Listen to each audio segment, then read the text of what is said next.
ロマンティック恋の花咲く浮かれモード史上最大の恋が始まりそう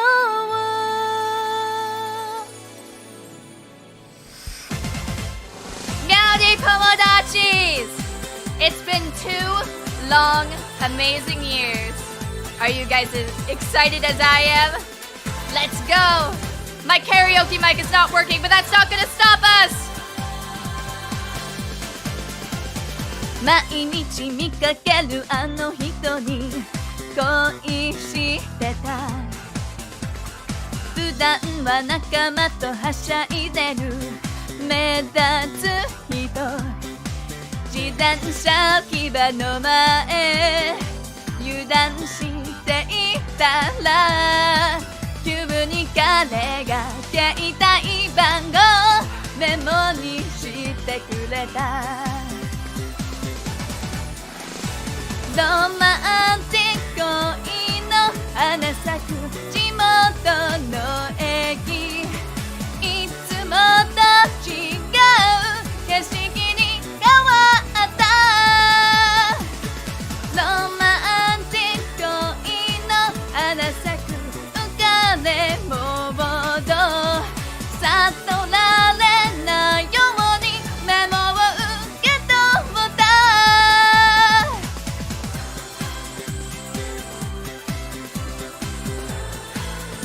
My god, I can't believe it's been a year. 2 years! Woo! Jesus.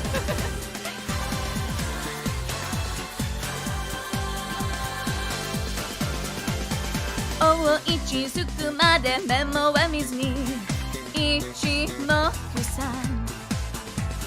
それでも半信半疑言い出し変な気分夜の9時になったら電話が欲しいときぱり時間書いてあったそこにぐっと来たなロマンティック恋の花咲く夜の9時は気になるドラマの始まる日だわロマンティック恋の花には雪がいる部屋に鍵変えて時計とにらめこ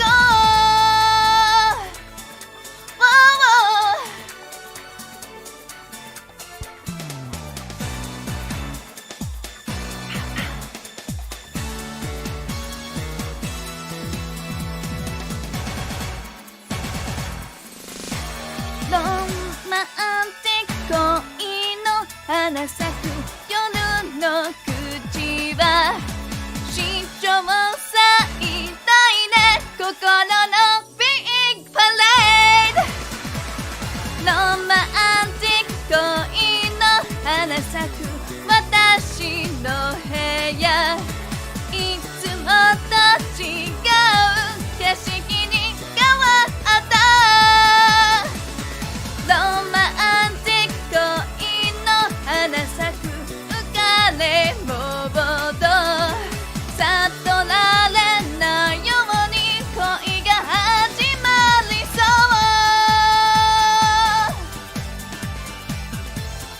Let's type that in really quick.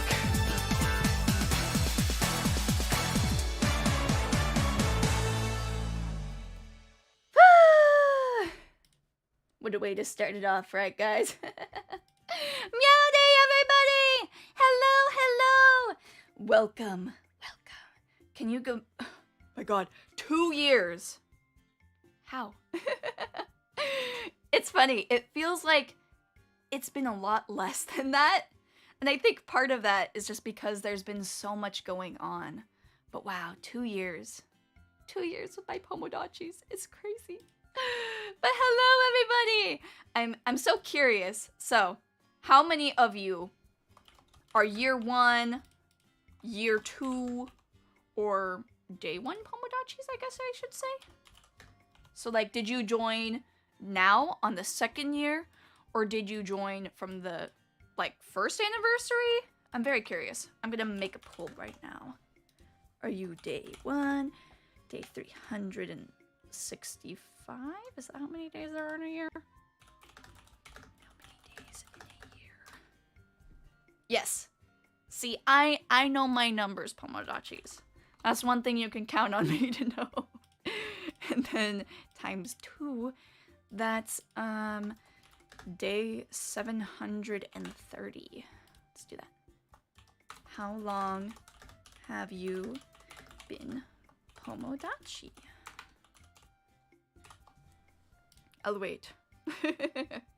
I'm very curious though. I know some of you have been here from day 1. I recognize some day 1s. I recognize some, you know, after a year about. But regardless if you're day 1 or if you're just starting right now, you're a Pomodachi nonetheless. Though if you're a day 1 Pomodachi, then that's a special honor. You know, there aren't that many day 1 Pomodachis. But meowdy everyone, hello. Let me scroll up to the top to see who's here. Caleb, Diarmond, Leah, Johnny Cat, hi, Tina, Leah, and Johnny Soft. And let's see, Kane, Joshua, Missy, of course, one of the day 1s. And any other lurkers? Oh, and Fuzzy Mandrake. Thank you guys for coming on in. And thank you, lurkers, too, if I did not say your name. Thank you. This is my first stream. Damn, you got mod on your first stream? You must be a pretty cool guy, huh?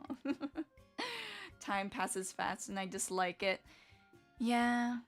It's nice when time passes fast when you want it to. Like when you're working and you're just waiting for the hours to go by, but they never go by fast is the thing. It always goes by too fast with things that you like, and it goes by very slowly with things that you don't, right? Maybe that's why it doesn't feel like it's been 2 years. Awesome, Meowdy Brillis! Hello, welcome! Is there a way for me to find out how long I've been here? You could probably look at the first stream that you watched, and then, you know, do the math from there. But it's probably been a year or so? No, I'm not on the list. Leah VTuber is not happening. I don't know about that, Leah. I have a way of convincing people to become... Oh, I hope you've all been okay. I became a mod, so sorry I haven't said hello. No problem, Brillis. No worries. I know we all get busy, but I appreciate any of you who were able to make it to the 1-year anniversary. And, you know, it has been very, very fun the entire time. The only problem has usually just been stupid technical issues. And so for me, one of my yearly goals this year is to stop letting this dumbass computer and this stupid audio system and all of the internet get the better of me. I'm gonna try and really focus in, figure out what's wrong with it, and fix it. You know? So that's one of my yearly goals, is to fix all my technical crap. Because I want to be able to do karaoke's with reverb again. It's so sad. Meowdy Kozaku, hello. You could find a tech guy for it. Maybe. That might be a good idea. I have had some of my more technically minded friends look at things, but it still has not been enough to solve it. Like, for example, I don't know why, it doesn't really make any sense, but whenever I turn on reverb now, which used to always work, it sounds all crackly and shitty. I think maybe it's because this thing is like 2 years old. You know, it's about as old as as our time together. So maybe it's just too old now or something, and maybe that's why it's happening. I'm not really sure. I really want to stay, but my Wi-Fi genuinely died, so the stream won't play for me. Oh, I'm sorry, Tina. It's okay. You don't need an excuse to leave. You can just go if things do not work. But I appreciate you for letting me know. But yeah, that's one of my goals for this year. And then also just figuring out how to make things go more smoothly in general, like with scheduling for streams and with streams in general, right? I'm actually going to be moving to a new place this month, and part of the reason why I'm very, very excited is I have a room that will be dedicated just to my computer and also streaming. So that means way more privacy for me, and that means way more, you know, streams for you guys too. So everybody benefits from this move. But yeah, I'm very, very excited. Oh yeah, so what we're going to be doing today for the anniversary is I have some fun games planned. I also have a bunch of songs listed. I feel so bad though because I had to cancel last week because I was feeling kind of coughy, kind of sick. Yeah, my nose was very, very stuffed and my throat was not working with me. I tried singing a few songs and it was like, this is not going to work. No. Meowdy! Hiccups! Hello, hello! Thank you! Happy anniversary, Poneko! Thank you, Hiccups! I really appreciate that. How are you doing? How are you and all the gals? I haven't seen you guys in a little while since our last fun little Gyaru party. We need to do one of those again soon. I've just been so busy. Also, yes, you survived after sending the audio. I know, I saw that you sent something like pretending to be Toad and doing the chandelier song. I didn't get to play it though. I was very, very sad. More coming in 2024 for sure. I know, it's the year of the Gyaru. You know, screw the year of the dragon. It's the year of the Gyaru. I've been seeing a lot of people talking about Gyarus recently too. Like, I'm not sure if any of you guys have seen that viral post where it was like, we need more Gyarus in K-pop. And to a certain extent, I get why people are a little bit peeved by it, because, you know, Gyaru is not even in the Korean culture, really.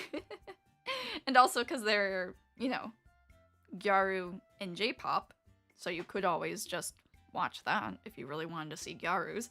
But I am glad, nonetheless, that they are getting more exposure, right? No, it wasn't an audio of you playing Toad. You were singing Belladonna. Oh, I didn't know. I thought you said that you sounded like Toad, so I thought you were doing a Toad impression.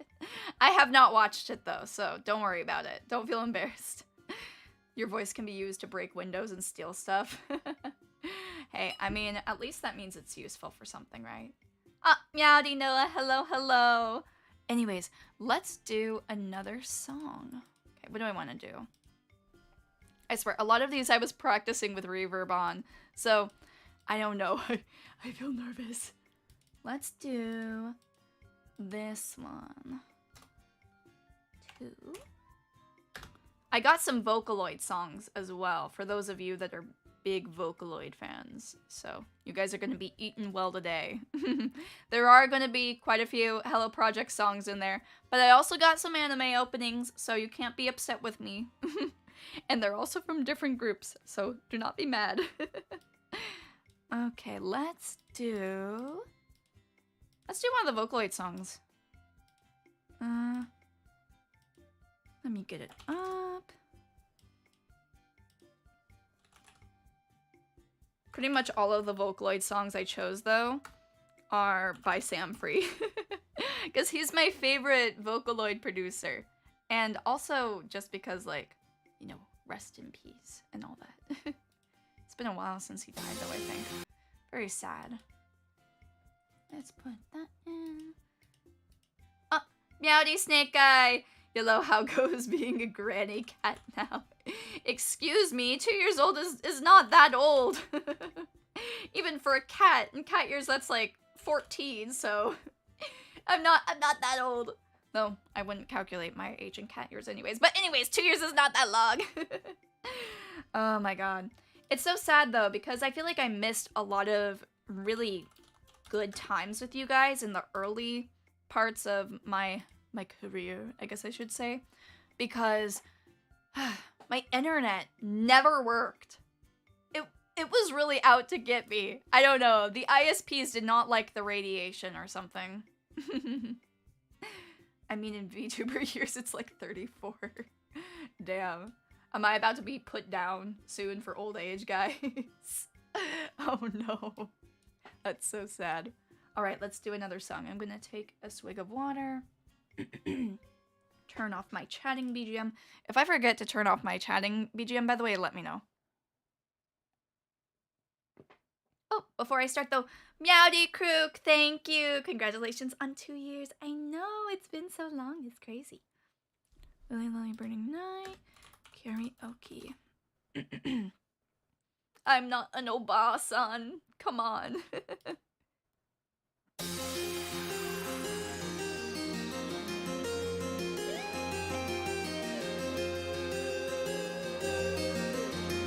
I feel like Lily is a really underrated Vocaloid. Like, she's not as popular as some of the newer ones now, but she was really big when she first came out, I feel like. Lily, Lily, burning night! Also, let me know if things need to be louder or more quiet.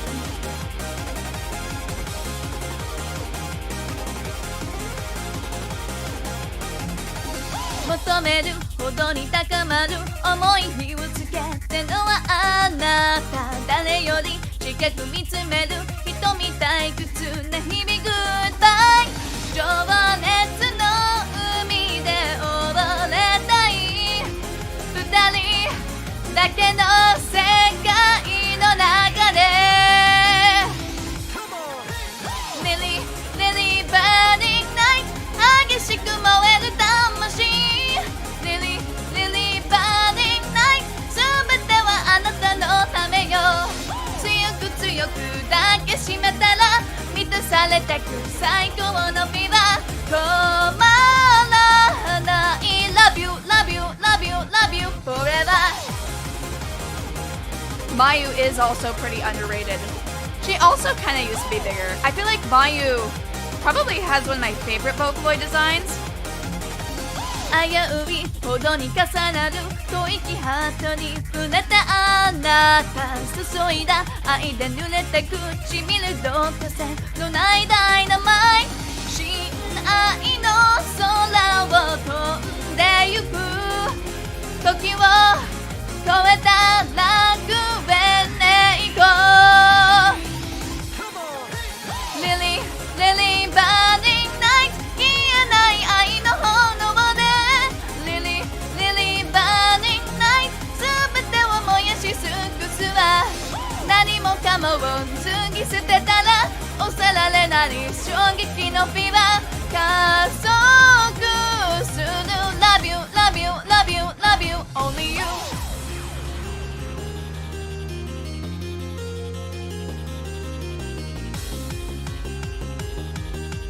Have you guys heard this song ever? It's sort of like one of the mini cousins of Luka Luka Night Fever, which we will also be singing tonight, of course. Surprise pounds! Meowdy Corpzilla, welcome! So glad you can make it. Oh. I don't know this part. 今夜二人行ってみようよ Lily, Lily, burning night 激しく燃える魂 Lily, Lily, burning night 全てはあなたのためよ強く強く抱きしめたら満たされてく最高のフィーバー止まらない Love you, love you, love you, love you forever Love you, love you, love you, love you Only you You love that song I'm glad you like it. We're gonna be doing other Sam Free songs today as well. Multiple, those are gonna be all the Vocaloid songs for today. All by Sam Free. But what do I want to do next?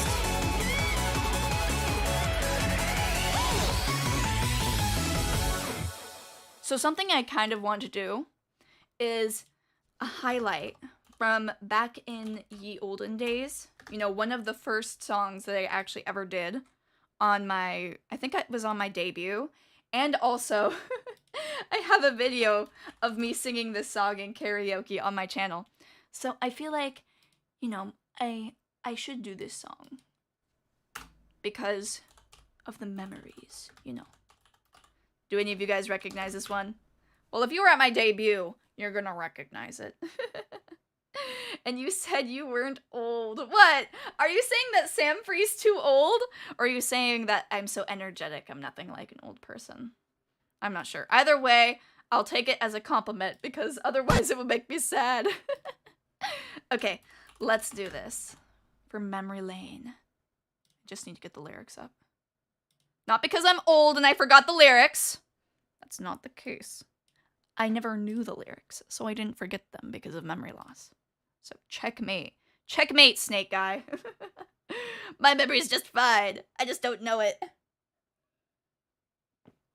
Okay. Water check. If Poneko is old, I am ancient. Exactly. I'm not even that old. I am baby, okay?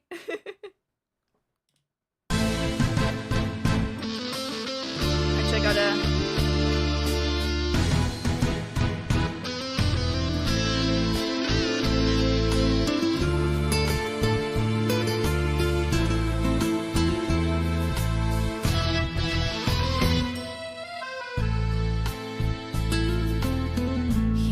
Hitori ga tari shite mo ii desu ka? Kamome ni soto tsubuyaita. Onnai chizu na magokoro nosete kita no umikaze ite tsumita hagure koichiru urami approach sae towi anta ni todokanai tatatsunde nakinurete misoji misaki. This is one that's definitely aided by the reverb.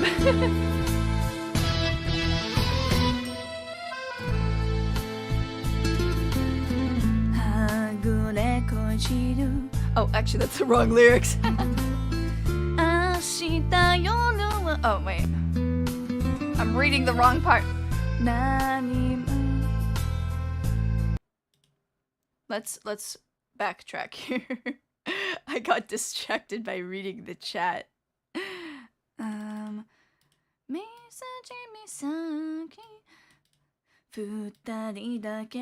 Yeah, that's the right lyric. Okay, there we go. We're just gonna pretend that didn't happen.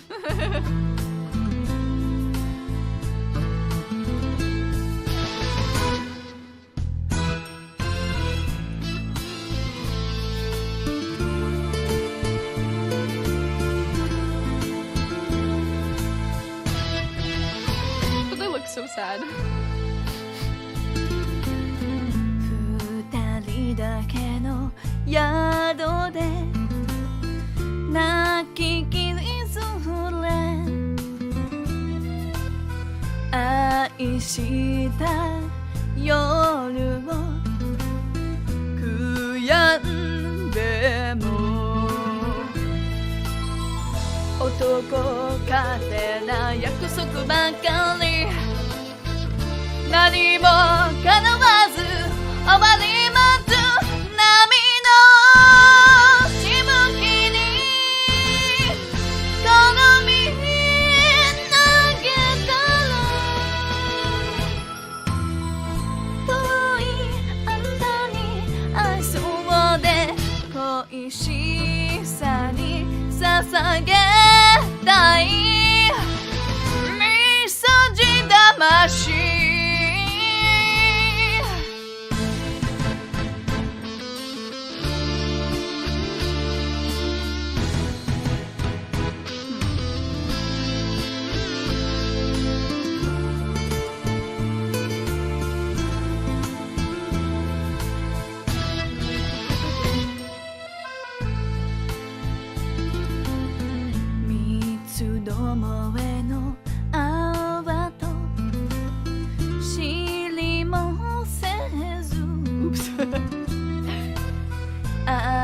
した罪は消えないの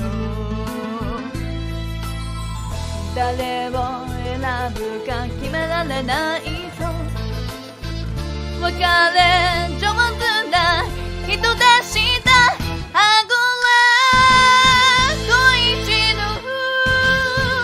恨み節へと清い想いがからへてた恋しくて憎いのよみそじ岬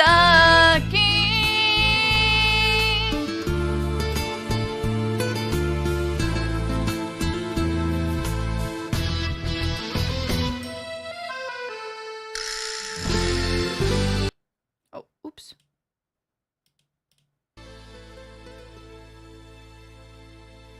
I didn't mean to mute it. Well, that's one that probably I did better on the debut than I did today. I swear, it turned out way better before. I'm glad you guys liked the song though. That one's from Lucky Star. For those of you that are uncultured. Yes. It's by one of the best Lucky Star characters in my opinion. One that is definitely underrated. You know, everybody likes their Konatas, but they don't appreciate Akira-sama, you know? They don't get it. Let me get up a photo just so you guys can know. If you don't already. Let me get her up. She's the best idol. There she is.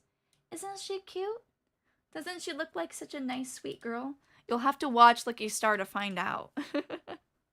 Still nailed it to me. Aw, thank you, Missy. Thank you, thank you. I'm glad that you guys still liked it. Not my strongest, but that's okay. Let's do another song. You know, I feel like I should probably do some sort of, some sort of Morning Musume song, because it's been a little while. You guys can handle it, right? It's been 3 songs with no Morning Musume. Aren't you proud of me? Oh, whoops. This is one, surprisingly, that I've never done on stream. Even though it's one of the most famous songs. Lucky Star is pretty based. It is. Let's get it up. Love Revolution 21. Oh. Let's see, is this a good karaoke?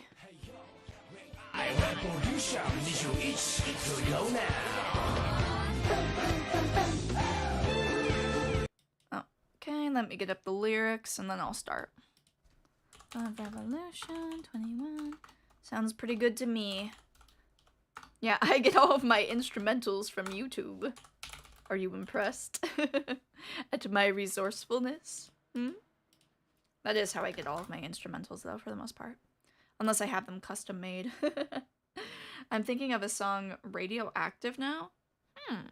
I do need to do some Radioactive songs soon. I really want to do Meltdown at some point in time, because that is actually my favorite Vocaloid song of all time. It's just very hard to do, because it's so high-pitched. Quite difficult. Most impressive. Thank you, Johnny Cat. Okay. Hey yo, AI Revolution 21 go now. Have I sang the Hare Hare Yukai? I should.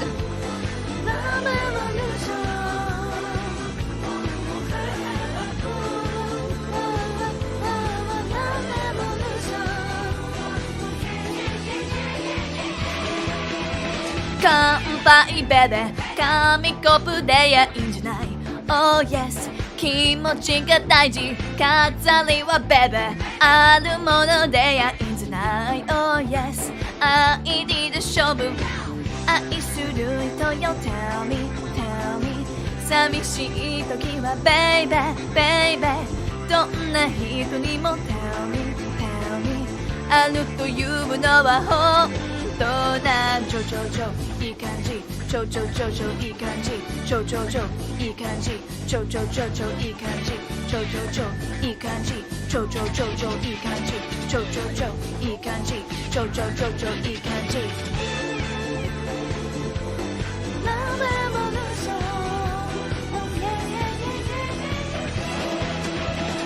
恋もした仕事した歴史刻んだ地球泣いちゃった腹減ったラブレボリューション21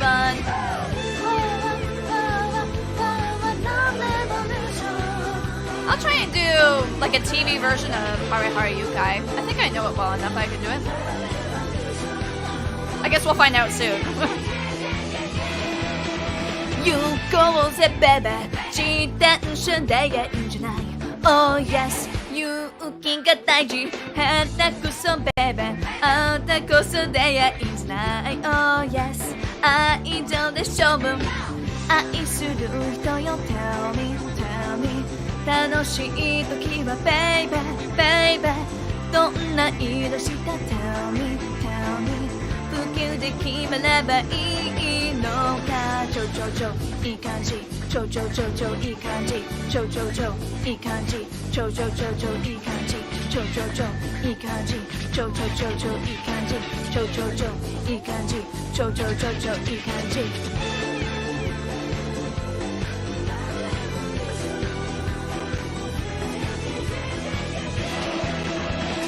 恋をした寝坊をした全て見てきた地球愛ゆえに抱きしめたラブレボリューション21 Tell me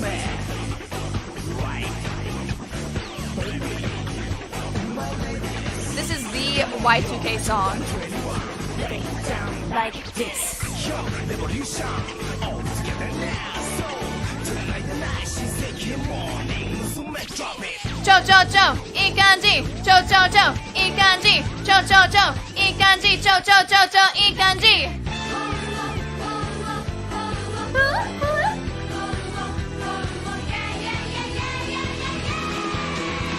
この星は美しい二人で会った地球 All together now All together now みんなで恋愛革命恋をした寝坊をした全て見てきた地球愛ゆえに抱きしめた Love Revolution 21 All together now All together now みんなで恋愛革命 All together now All together now Love Revolution 21 Love Revolution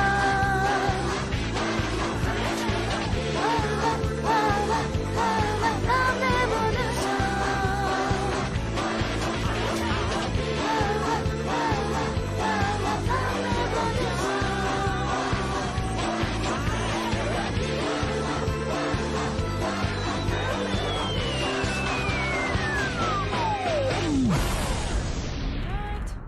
Let's see how this turns out. I promised anime songs, so I will give you some anime songs. That's right.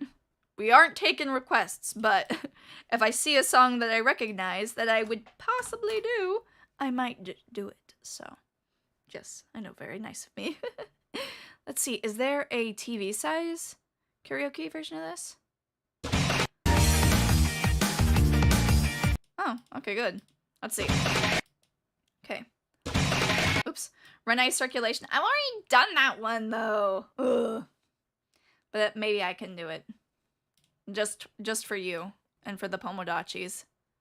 Maybe I'll do an a cappella version, though. せーの、でもそんなんじゃダメ。もうそんなんじゃほら。It would break hearts with Liquismius? Well, I don't know that song anyways, so it's okay that there's no instrumental at this time. Okay, let's see.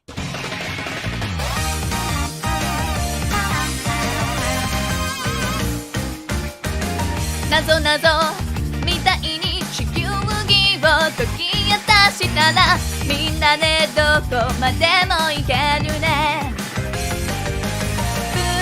ワープで不仲の想いは何もかも思い込んで想像で遊ぼうある晴れた日のこと魔法以上の愉快が限りなく降り注ぐ不可能じゃないわ明日また会う時笑いながらハミング嬉しさを集めよう簡単なんだよこんなの追いかけてね世界で見て大きな夢好きでしょ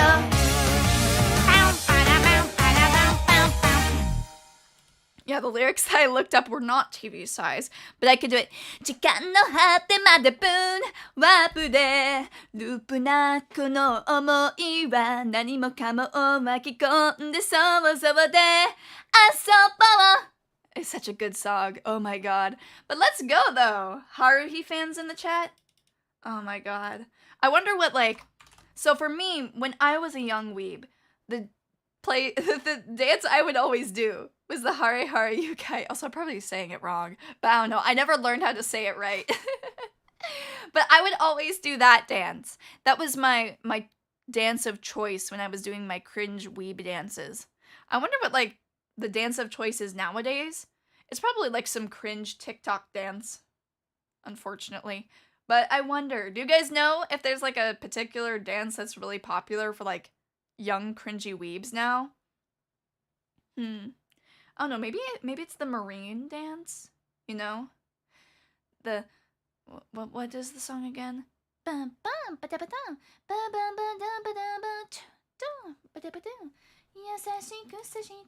song? I know that there's a lot of Japanese girls doing that dance. Nope, I'm more into searching gems. Well, that's good too. I just remember for me, I would always do that dance, and I would do Love and Joy. Let me see, maybe I can do that for karaoke today. Love and Joy, ba-bum, bum, ba-bum. Do, do, do, do, do, do, do, do. Yeah, the Treasure Box song, exactly. Do I know this song well enough to sing it? Let's find out. This is just a test one, that's why it's not on the list yet. I'll do the first chorus. Ah, Meowdy Rain! That's my little sister, guys! Go give her some love! Love and joy 変えてゆく明日を変えてく心に虹を作る季節に Love and joy 迷わずに追いかけたいのは誰かが作る今じゃないからOh, hello Lucas, Meowdy. Thank you for the happy anniversary wishes, Rain. 習ってた人は愛しい違い誰かになんか気づけるバンバタママ Yeah, I don't know that part well enough, I guess. But we got the first part at least, right? That's why I didn't put it on the list. So, yeah.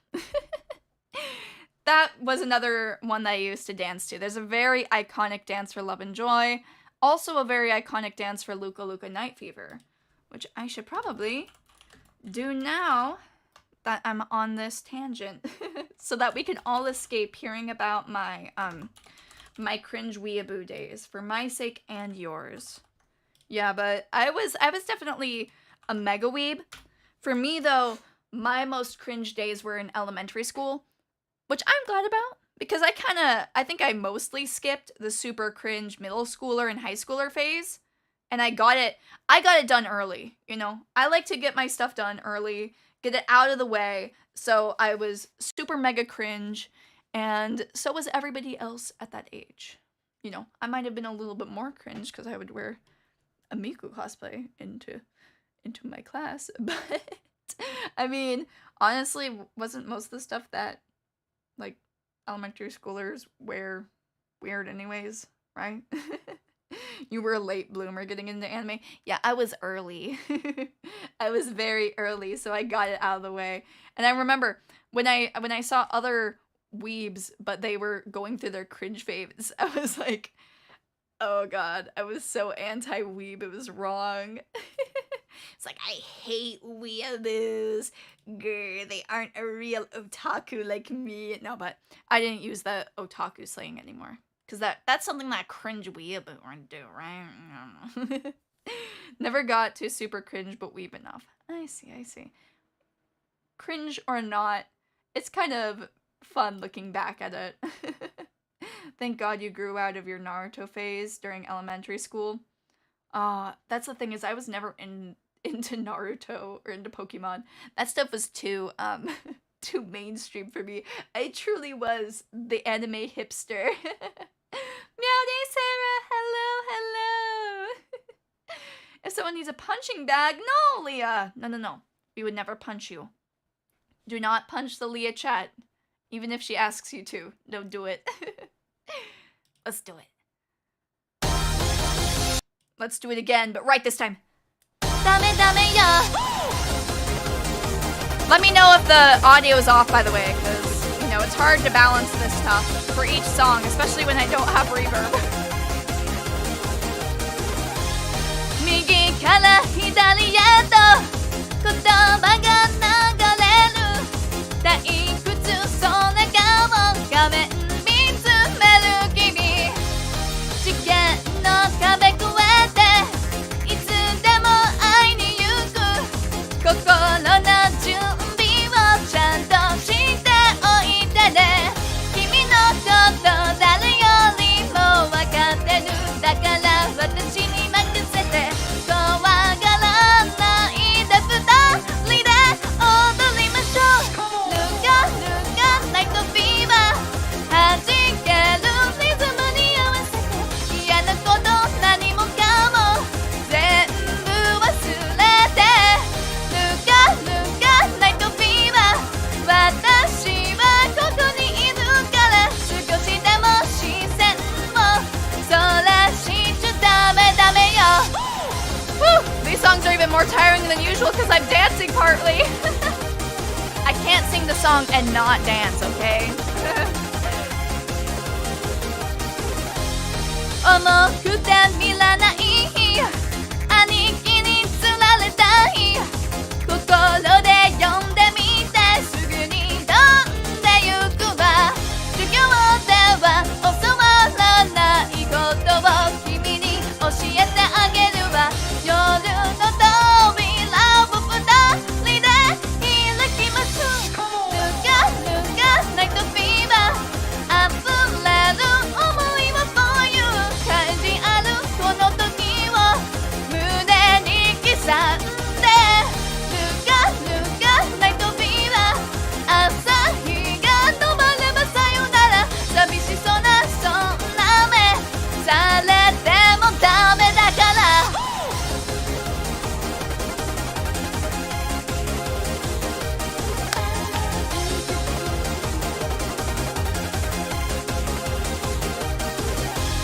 君のことを誰よりも分かってるだから全てを晒して生まれた意味を二人で見つけましょうルカナイトフィーバー高まる鼓動を感じてさかが戻ってきたらこの手を取ってルカナイトフィーバー輝く君が好きなの全力で飛び出そう用意をいいかしらルカナイトフィーバー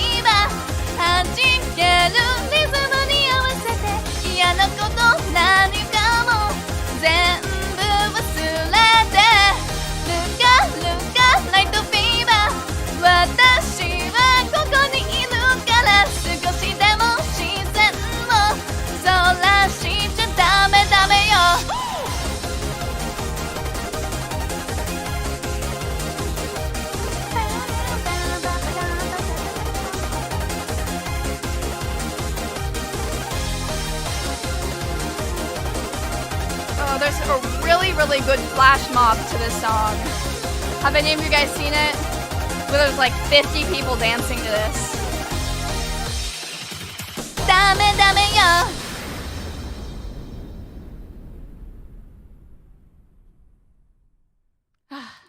One of my favorite dances. And one of my favorite Vocaloid songs as well. It's a good one. Anyways, I kind of need to use the restroom, so I'm going to use the restroom really quick, and then I will be back, and we'll be doing another song. Well, a few more songs. Maybe a lot more songs, I don't know. It depends on what my throat can take. It's better than it was earlier when I was sick, but it's still not 100%. That's okay, though. Alright, I'll be back. Give me a second, Pomodachis.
Meowdy! I'm back.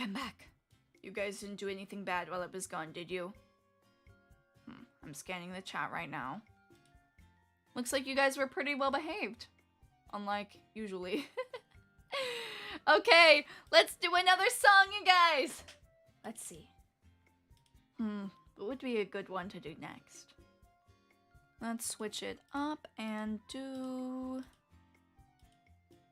Ooh. I got a fun one. This one's kind of hard, but I'll do it.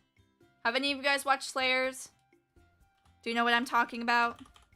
It's a anime from the 90s, and Lena Inverse, the fire mage, isn't it? It's a really good one.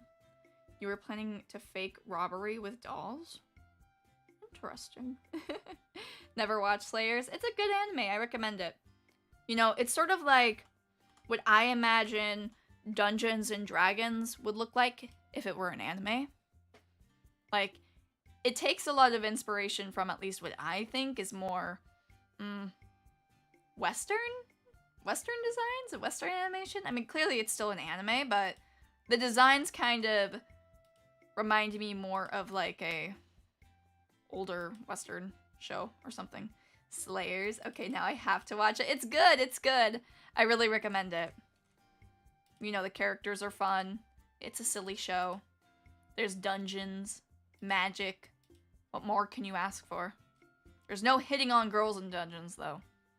We like good anime in this place. Not shit anime. Okay, we're gonna be doing the TV size version of this song, I think. Actually, I'm not sure if the lyrics are gonna be correct for this. So we'll do this one. Let's get up the lyrics. Be more specific about the name of this. There's opening. Give a reason. You like the characters? Reminds you of Dragon Half? I don't know what Dragon Half is. Let me look that up. Oh, yeah, it is sort of similar to that. Huh. This looks like a fun show. I may have to check this out. God, I love the old anime aesthetic. It's so good. The light novel of Slayers is also being translated right now. What? Oh my god. What do you mean? The girl was literally using a bunny suit at one time? Lena Inverse is hot. I'd agree. She is. Oh my god. It's such a good show. And they also have like 2 different Ojo-samas. And they're both the villains in this series. Why can't the Ojo-sama ever be the good person? We're not all evil. See? See? Do I look evil to you? Do I look evil to you? Don't say yes. Or else you'll make me mad. Okay. Next one.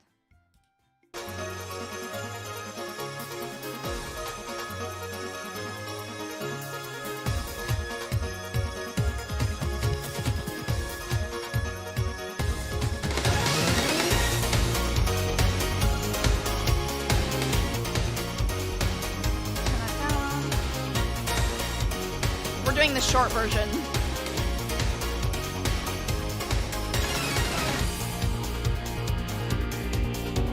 目まぐるしい時間の群れが走り抜ける街はサバンナ変わる変わるするなニュース明日になれば誰も忘れてる生きている今生きているその中で何かを求めもがくように抜け出すようにこの力を試してみたくてきっとどこかに答えある生まれてきた答えが人はみんなそれを求めやるせない逃せない夢に向かうの傷つくことは怖くないだけど決して強くない何もしないままでぐったりはしたくない We go, go 走り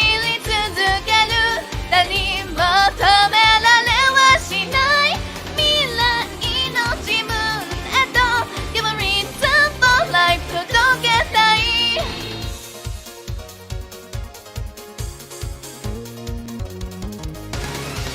I don't know why I did that skipping thing, but the song is done anyways. It's the short version. That's a good one, right? That's sung by, well, the original for that song is by Megumi Hayashibara. And I believe that that artist is the one that Gumi is based off of. Yeah, Megumi Hayashibara. I believe that that singer is the one that Gumi's voice is modeled off of. So, if you really like Gumi, you might really, really enjoy her songs. She's very good.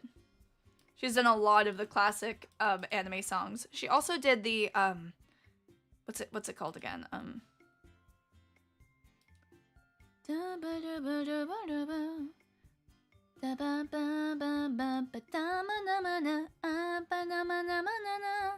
Do you guys know what song I'm talking about? What is it from again? Macross Frontier. From Macross Frontier. Yeah, she's the one who did that song as well. She's done a lot of really good ones. So, interesting. Wait, who? Oh, yeah. Megumi Hayashibara. She's the one that Gumi from Vocaloid is based off of. Her voice is what Gumi uses her voice. So. But I think she sounds a lot better than Gumi. But you know, a Vocaloid can't really beat, you know, the original. I do love Vocaloid though. It's just that they are not able to make it sound like she's singing every single song. But Vocaloids are very good for what they are. Right? Is that fair? Okay, let's do another song. This one I really, really like. guys have probably heard me do this one, but it's been a while, so I'm gonna do it again. Karaoke.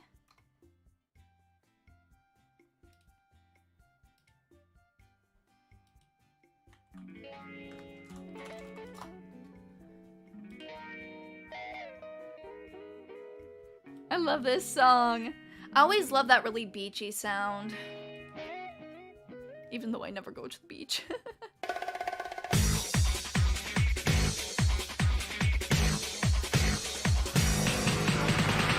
Hey, every time I'm so proud of you. Oh, hey, every time I'm so proud of you. Touch my heart and touch me, please. もっと近づいてほしい。どんなことも話してほしいのよ。Touch my heart and touch me, please. できそうもなかなことおねだりしてくれていいよ。ずっと憧れだった人を再会した運命感じながら嘘だよ。Now touch my heart 100年だって地球が変わっても気持ちは変われないわ。愛のその Now touch my heart 1年だって私が邪魔ならば良い子の私はバイバイ。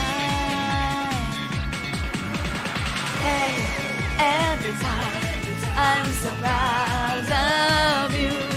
Oh, hey, every time I'm so proud of you. Touch my heart and touch me, please. もっと一番でいいよ。過去も未来もあなたの自由でしょ。Touch my heart and touch me, please. 夢は夢というのあなたの夢を知りたい。ずっと忘れない夜が続いているわ。運命抱きしめて眠るわ。Now touch my heart 1000年だって宇宙で苦しんでも私は変われないわ。愛のその Now touch my heart 明日になって私が邪魔ならば良い子の私はバイバイ。You're right, Caleb. It is tradition. Yes. One of my favorite karaoke songs. It has to be there for the anniversary.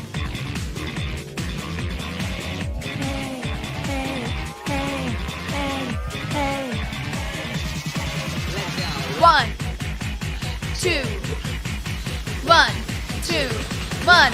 Now touch my heart 1000年だって宇宙で苦しんでも私は変われないわ。愛のその Now touch my heart 明日になって私が邪魔ならば良い子の私はバイバイ。Hey, every time I'm so proud of you. Oh, hey, every time I'm so proud of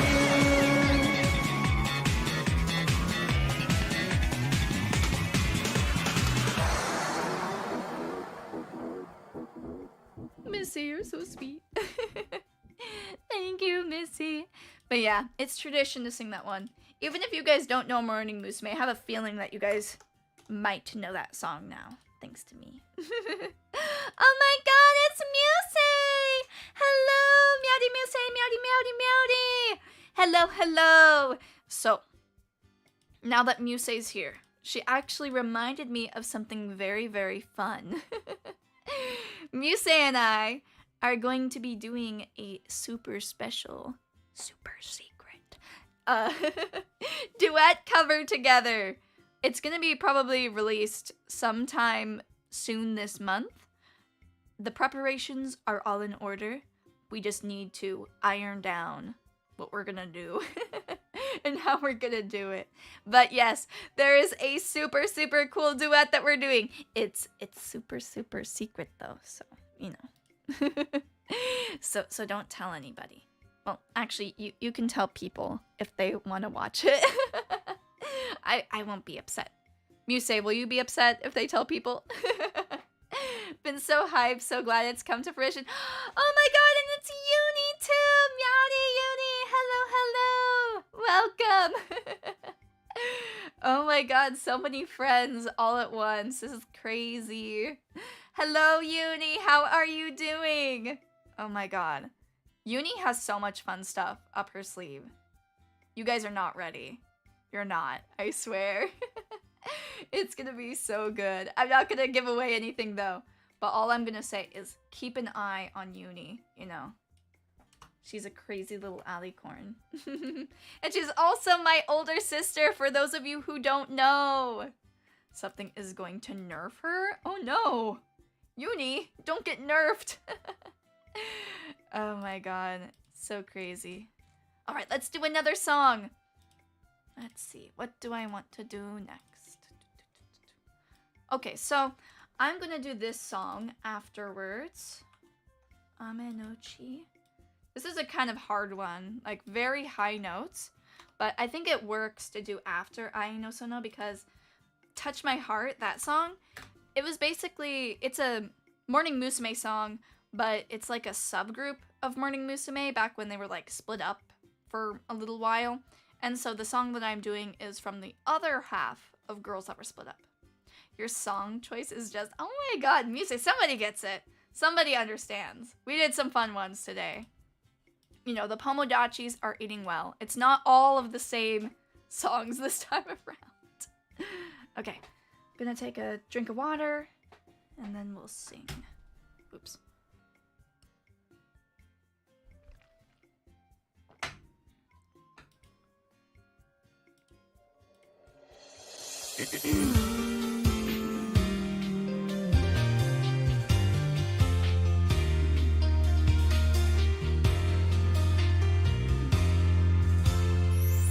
窓に映る私すごく可愛くないわわざと嘘ついたりしたからキスをしたその夜知らない女の子だけど遊んでたあなたにジェラシー会いたくないなんて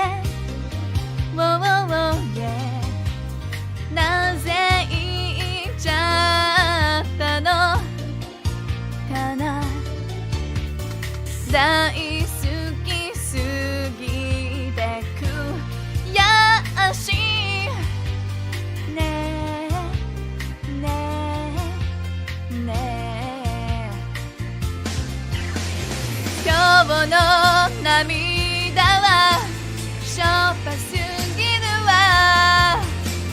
見られたくないわこの涙ねえレッドボーリ雨のち次 Oh yes I love you for what you are 好き好き好き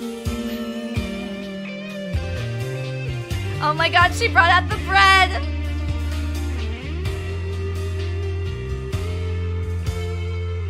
母にせがむ私携帯に出てほしいと少し雑談とかしてみて自然に良きとこで私変わってね何もなかって触れでるからあの子に触ったのとか聞けないもんねああ大好きだけど何よねえねえねえ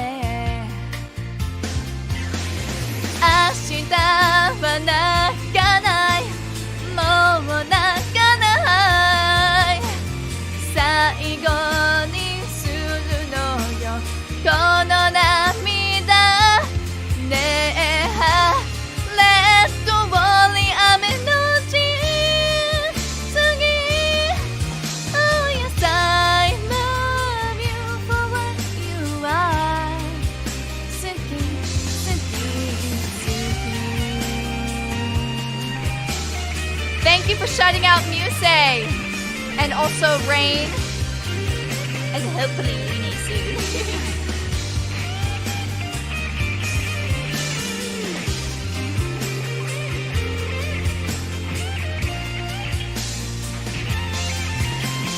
明日は泣かないもう泣かない最後にするのよこの涙ねえレッドウォーリー雨のち次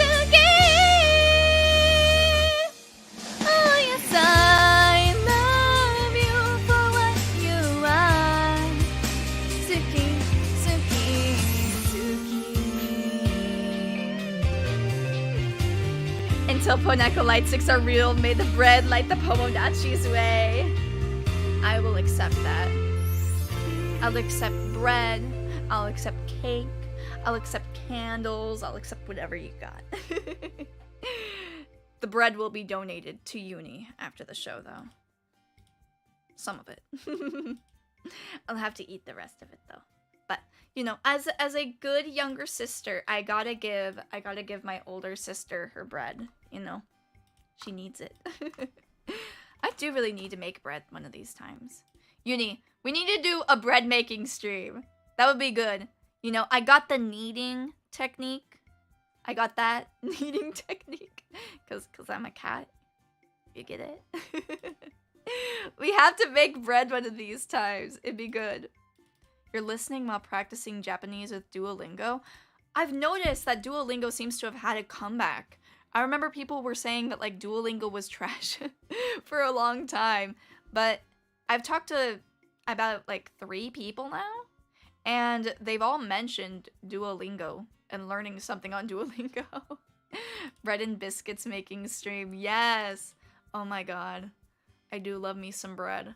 I've only made bread once though, when I was like in 1st grade. It was really good though, the bread that I made, so you can trust me to make it, Uni. I won't mess it up.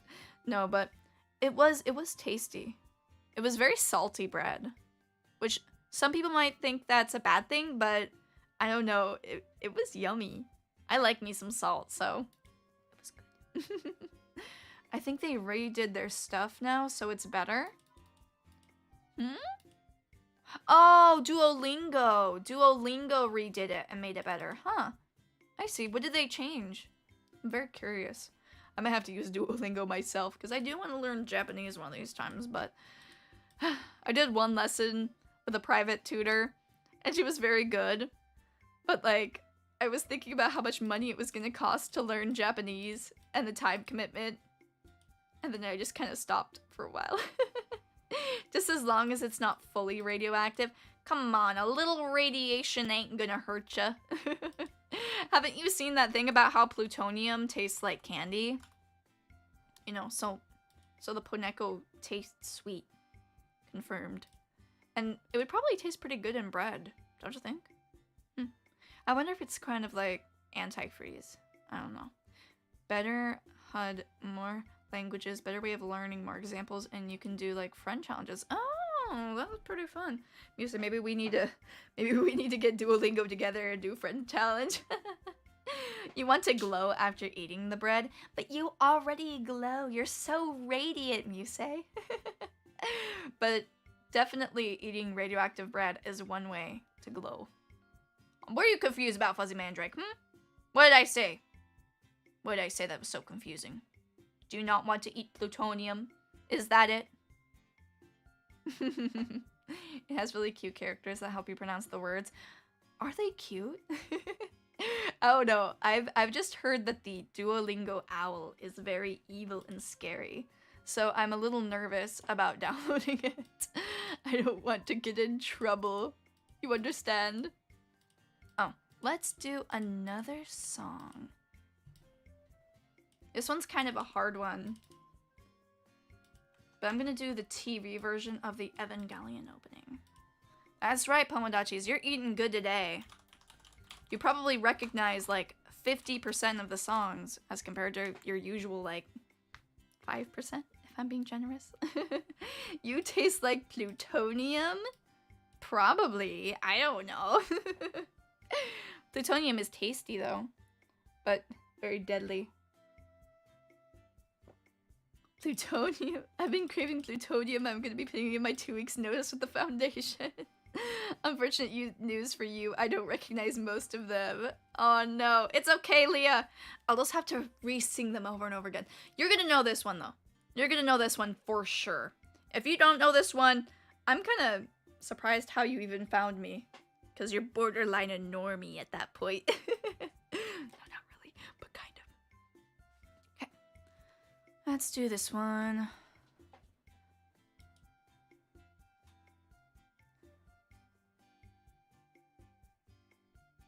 残酷な天使のように少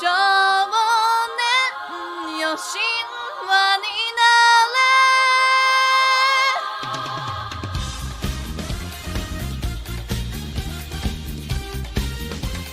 I told you recognize it. 青い風が今胸のドアを叩いても私だけをただ見つめて微笑んでるあなたそっと触れるもの求めることに夢中で運命さえまだ知らない痛いけな瞳だけどいつか気づくでしょうその背中には遥か未来目指すための羽があること残酷な天使の手で窓辺からやがて飛び立つほとばしる熱いパトスで思い出を裏切るならこの空を抱いて輝く少年よ神話になれ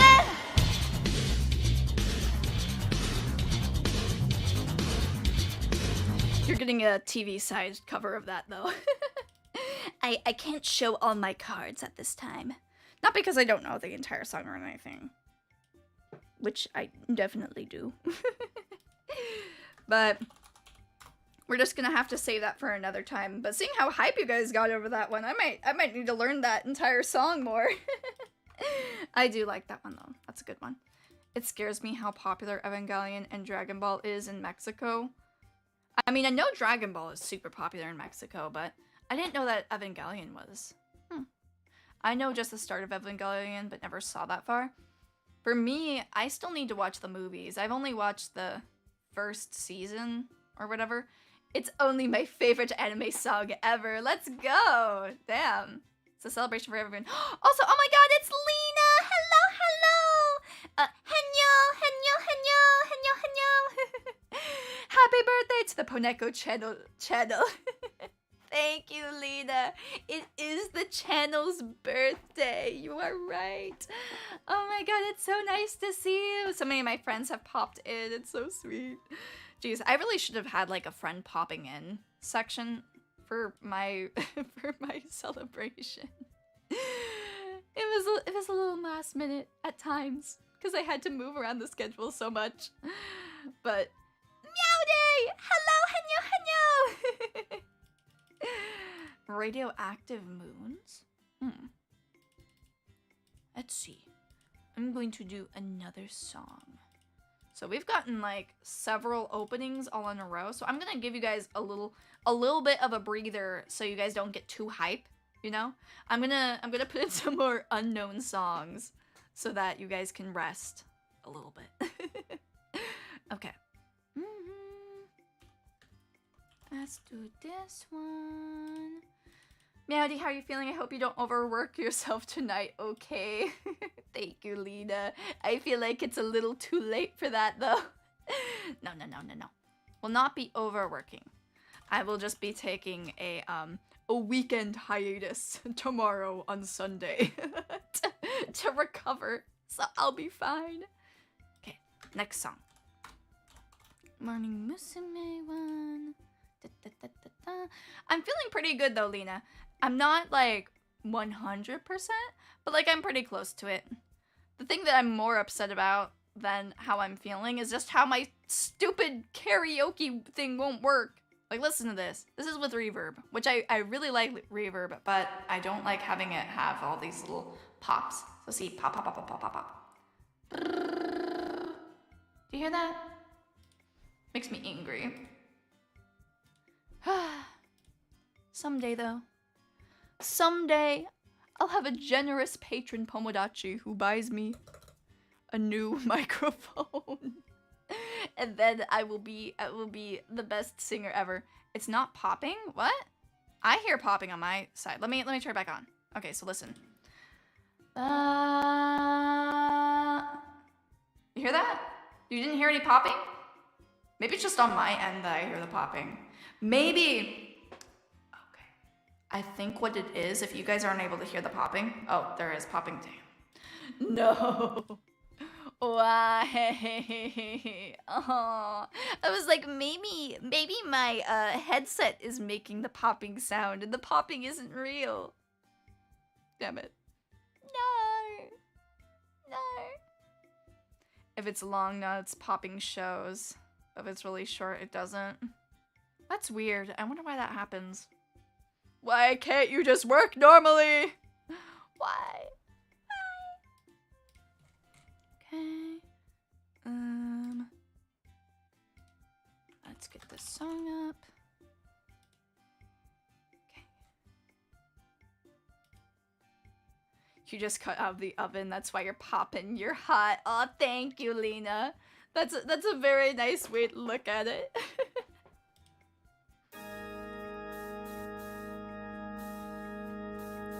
Hitoriぼっちで少し退屈な夜私だけが寂しいの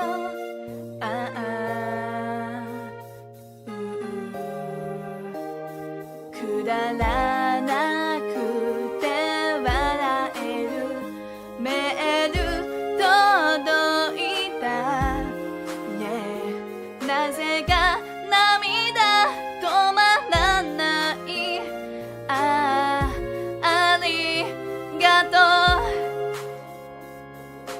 誰よりも私を知ってるから誰よりも信じてあげなくちゃ Not Earthbound Morning Musume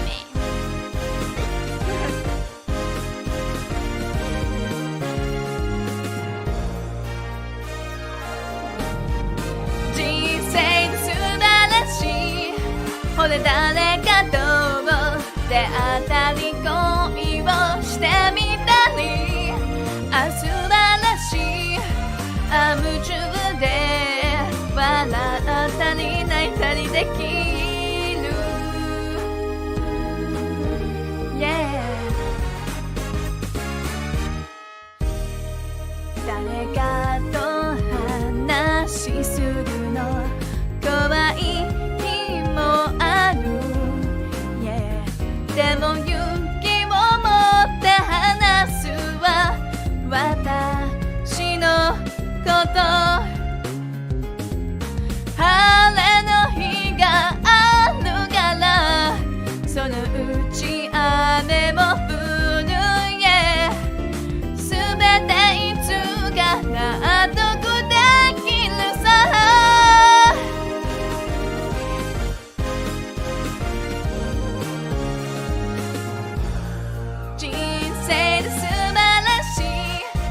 ほらいつもと同じ道だってなんか見つけようあ素晴らしいあ誰かと巡り合う道とはなれ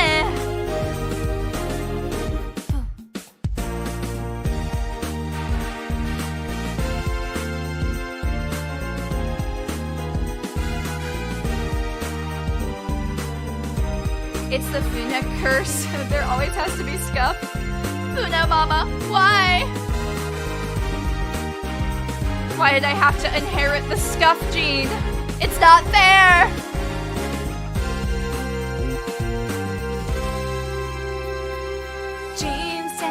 Oh, wait, that's the wrong lyrics.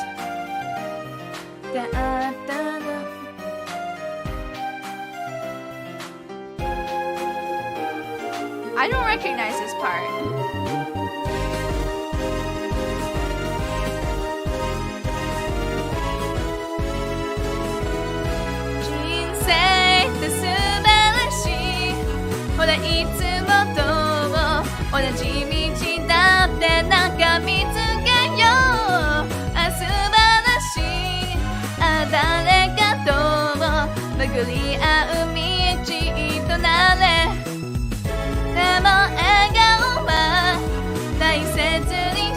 Oh, never mind. It repeats. I didn't know the song well enough. I'm sorry. I'll just do the end. でも笑顔は大切にした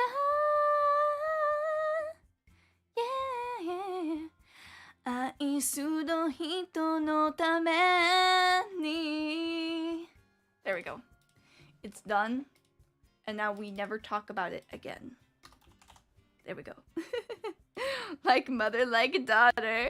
I know, Missy. Why couldn't I have inherited mother's good art skills? Why did I have to inherit the scuff? It's not fair. It's not fair. It's not. Okay, let's do another one. But yeah, that's why my New Year's resolution is to fix the scuff.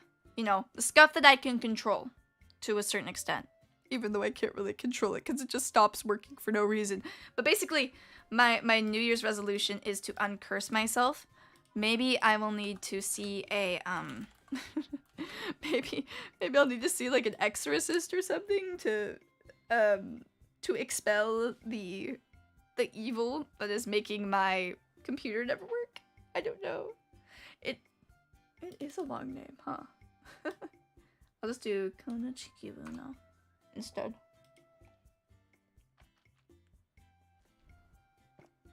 Alright. Let me read it so that you guys know. この地球の平和を本気で願ってるんだよ. Very long. Sort of like one of those titles where it's like, my little sister can't be this. Blah, blah, blah, blah, blah. I remember when light novel titles were like super, super long. Okay. Thank you, Kozaku. I have even more talent when you can actually hear me because my audio works.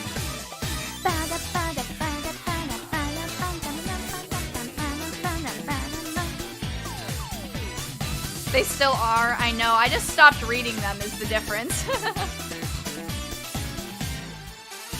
真剣勉強した日も昨日寝ちゃったと言っちゃおう好きな人はいるけど絶対教えない陰で努力してても何食わぬ顔で生きちゃおうこの地球の平和を本気で願ってるガキ扱い No thank you 私の人生誰かがどうして邪魔をするのよ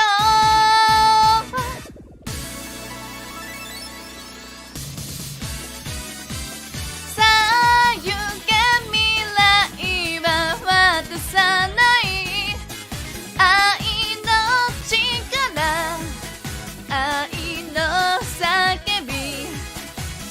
だ言われたからするでなく、みんながしてるからでなく、この手がつかむ元気な未来 Love and peace. The other frustrating thing is I have to make it extra loud, but that, like, I have to turn the gain up, but it constantly peaks, so it sounds really bad. 尊敬する両親なかなか素直にアピらない、だいぶ貯金たまった、あえて数えはしない、まだもう少し食べたい、彼氏の前では恥ずかしい、この地球の平和をやっぱり願ってる、前例なんて No thank you 商業は無情さ、すべてを胸に受けて生きるさ、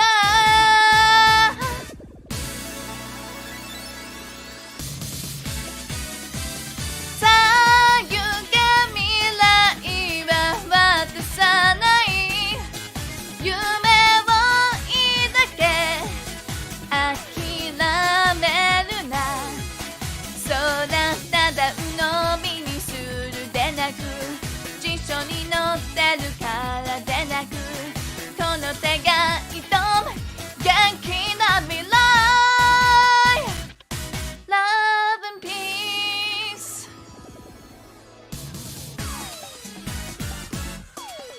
Is that bacon? Yes. Use the bacon pen knights.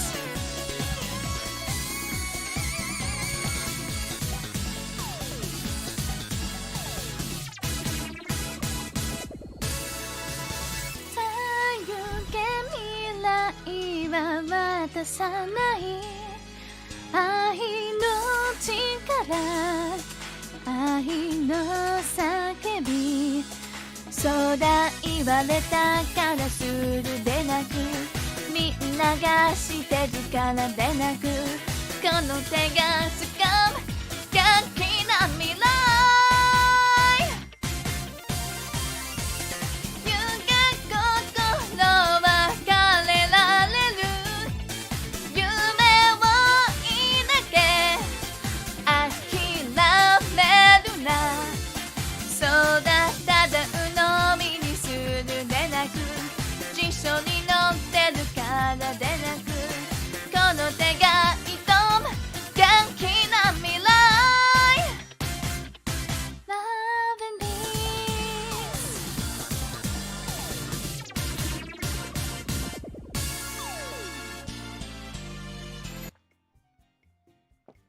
That one ended early while I was taking my sip of water.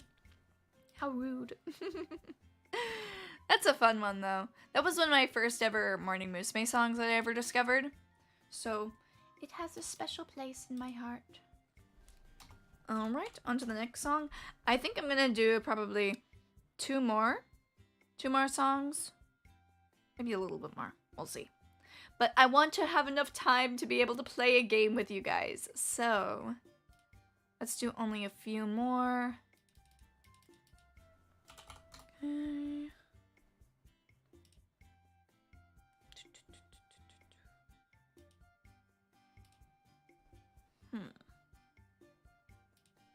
I think for the next one, do I have another opening on here? Oh, I do. Okay. This is one of the Shugokara openings, I believe. So, more anime songs for you. A game. I love games. I know, that's why you guys are Pomodachis, because you're big gamers. I feel very bad for the Pomudachis with everything that's going on. Different from Pomodachis. There's a distinction, but that must be tough. Let's see. I do think for the Pomudachis that they should have some, you know, some hope, because Tomu will probably show up again in some form or another. Shugokara, the announcement of a sequel, Gut Punch Me. What? There's a sequel now? Oh my god. Shugokara is one of the... It's an anime for the girls, you know? I don't know any guys that watch Shugokara, but oh my god, all of the girls all love Shugokara. You know, if you were a young girl, you grew up watching this, for sure. Shugokara, I think it's a little too boomery for you, Leah. Even though it's not actually a boomer show, I swear. A sequel for it is going to come out this year, I think. Damn, that's gonna make so much money. Yeah, but Shugokara had, you know, they were ahead of their time. You know, they predicted cat boys before anybody else. And made made the perfect husbando. There he is. Ikuto. He wasn't my husbando though. He was a lot of people's. I just liked him with the main character. You know, for me, I was more of a person who liked to ship anime characters than, you know, be attracted to them for the most part. There were some though. There were some little crutches. Love Shugokara. I'm so glad. This will be a fun one for you to listen to then. Okay. Oh, too loud. Okay. I don't know this song super well though, so. Shugokara and Kodocha are one of my faves. Kodocha is so good. Kodocha was literally my first ever anime. Not Sailor Moon. You know, not one of the other basic ones. Kodocha was my first ever anime.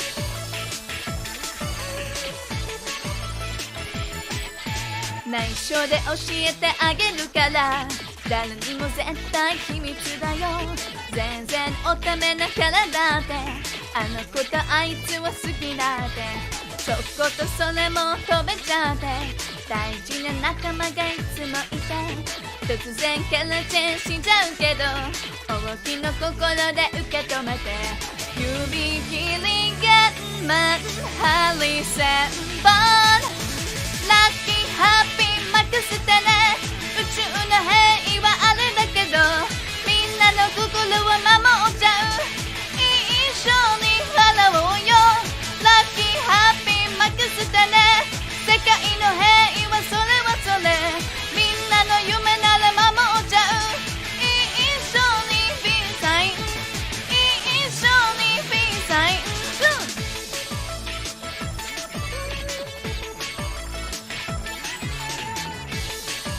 It's a TV version again. To save my throat. And to get more songs in there. To get more bang for your buck, right? Let's see. Another one. This one is by the same person that I started off the stream with. So if you liked the song that I introduced the second anniversary with, you're probably gonna like this one too. Okay, lyrics, let's find them.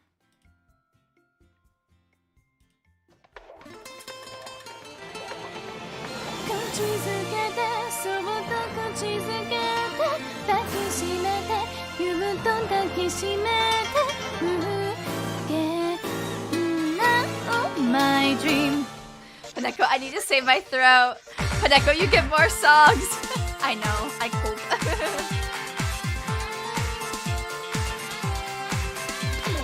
思ってたより100万倍好きになっちゃってみたい電話のない夜は信じられないくらい超ヤバすぎて待ちがばくてまた好きになる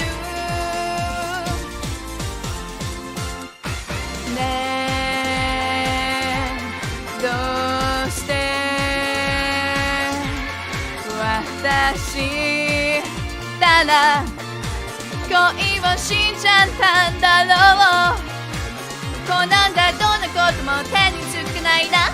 学士口づけてそっと口づけて抱きしめてぎゅっと抱きしめて自然に長いキスで愛してねそっと愛してねでもだけどぎゅっと愛してよ無限な Oh my dream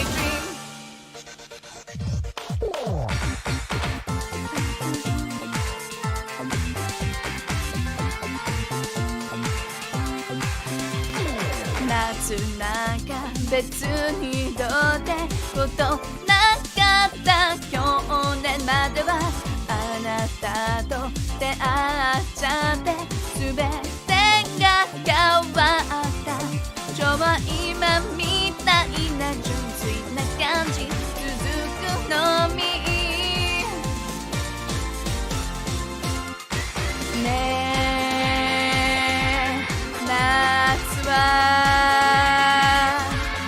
女の子を大胆にしちゃうんだろう。もっと輝きたいずっとしゃいないたいピタシ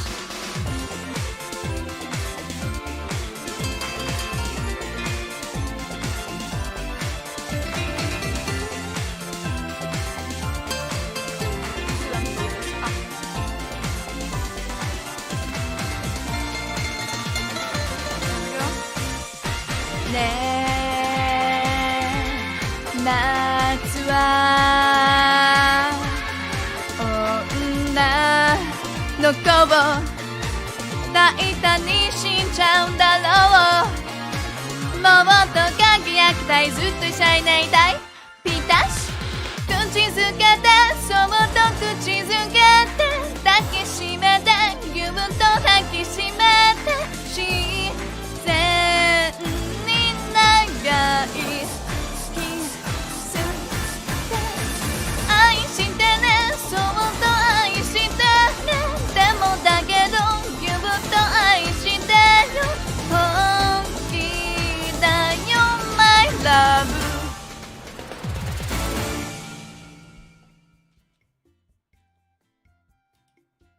That's a fun one, right? She has so many good songs. Yeah, that's Miki Fujimoto. So, if you like that song, you should check her out. She's pretty good. All right, I'm thinking I'm gonna do 2 more songs, probably. Gonna do another anime opening song, I think.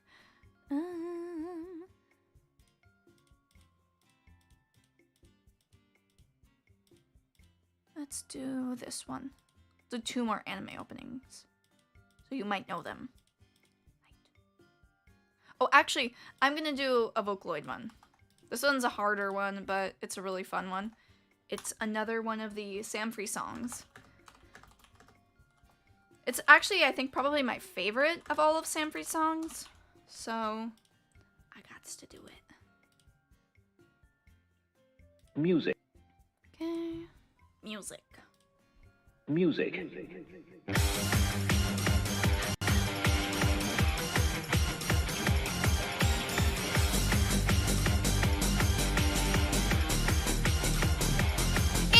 Yeah, light of desire. This one also probably has a dance, but I don't know it.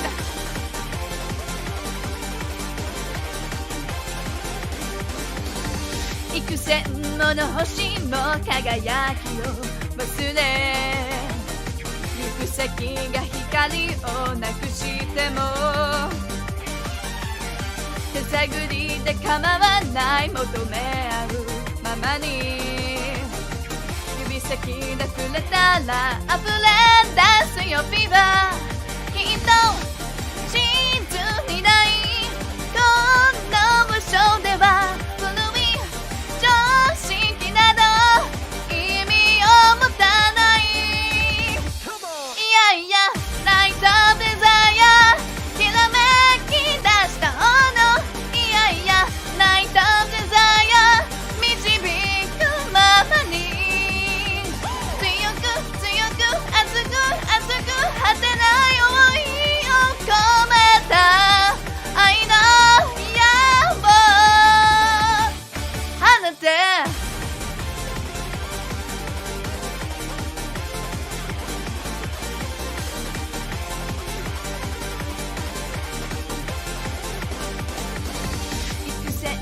の鳥も飛ぶことを忘れこの空が色彩をなくしても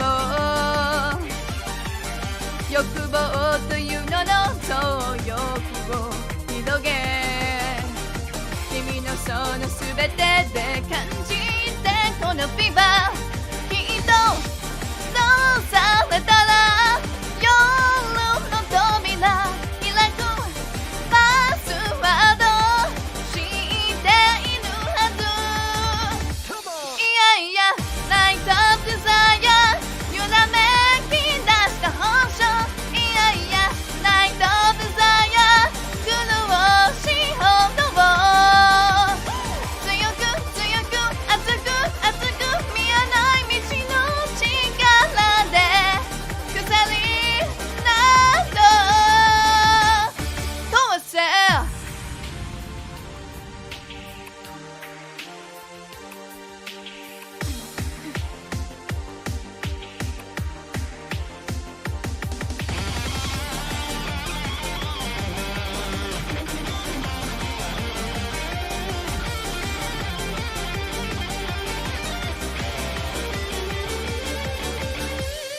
やいやナイトデザイア心閉ざしてないでいやいやナイトデザイア近くにおいでいやいやナイトデザイアきらめき出した炎いやいやナイトデザイア導くままに強く強く熱く熱く果てない想いを込めた愛の矢を放て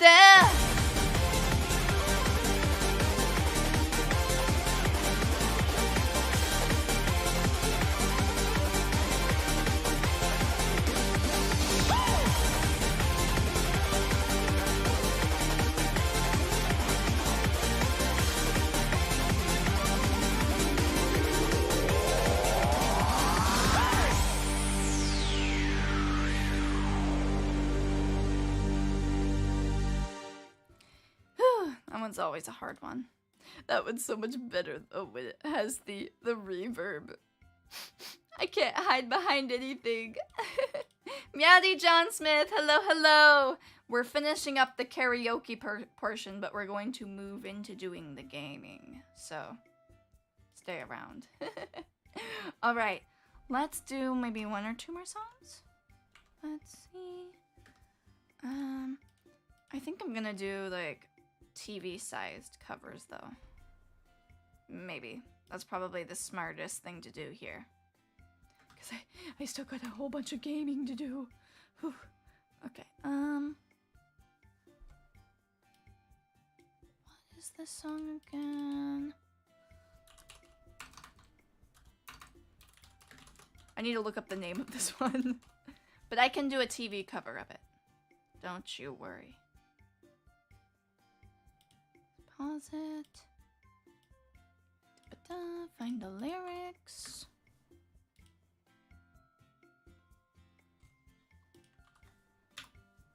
The key to finding karaoke songs on YouTube is to type it in Japanese. And then you'll be more likely to find it. But where's the Japanese for this one? What the hell? Karaoke. I either just broke one of my tire rims or wrecked the whole subframe today. Oh no. Jeez, that sucks. I almost missed this after having a depression nap afterwards. Oh, jeez. Well, hopefully this will make you feel a little bit better. Or as much better as it can. That's no fun. I haven't had any car problems in a little while, but that can always change. And with my luck, it probably will. Let's see, is this really an instrumental? Yeah, it is. Okay. Alright. Next song. Another TV version.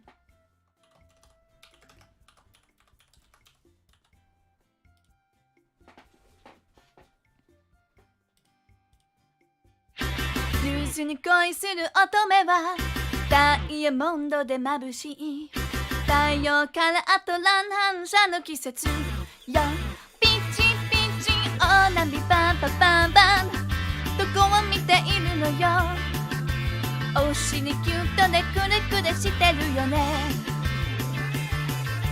ローズは危ないフェロモンどっちを向いたらイチコのウィンクキラーとダンシャンシャの季節よセクシーおなみパンパパンパン何をしているのよこの魅力に気づかない菜の花風に揺れて私も風になる菜の花玉泣きをしてミツバチ来すぎだわちょっと危険な感じブンブンブンブン黄色いバカンスよ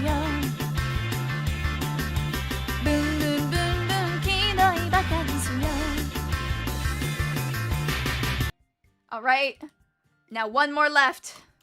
This one you guys should know. Some of you. Maybe half of you?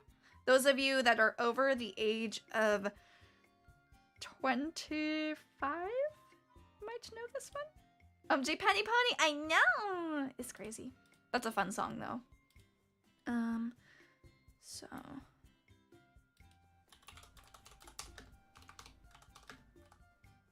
I need to learn the full song for this though, someday.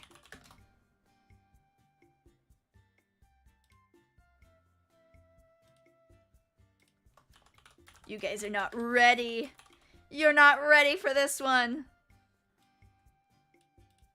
If you use Osaka as like a meme or as a profile picture and you don't know this song, shame. Shame on you. Okay.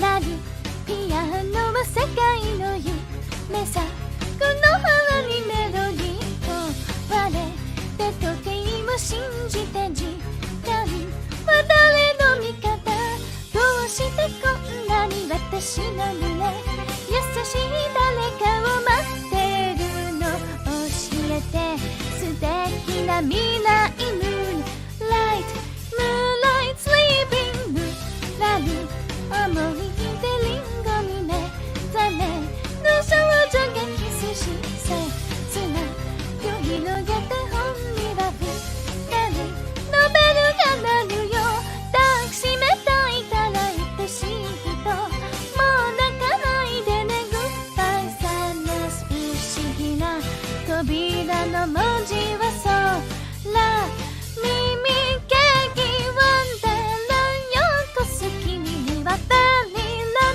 愛の魔法なの Love's always 毎日ふわふわ小右の誘惑 Cake for you 食べてね今夜は Tea for you 清楚なお茶会マットに天使のコラス君には空耳好きだよ好きだよの声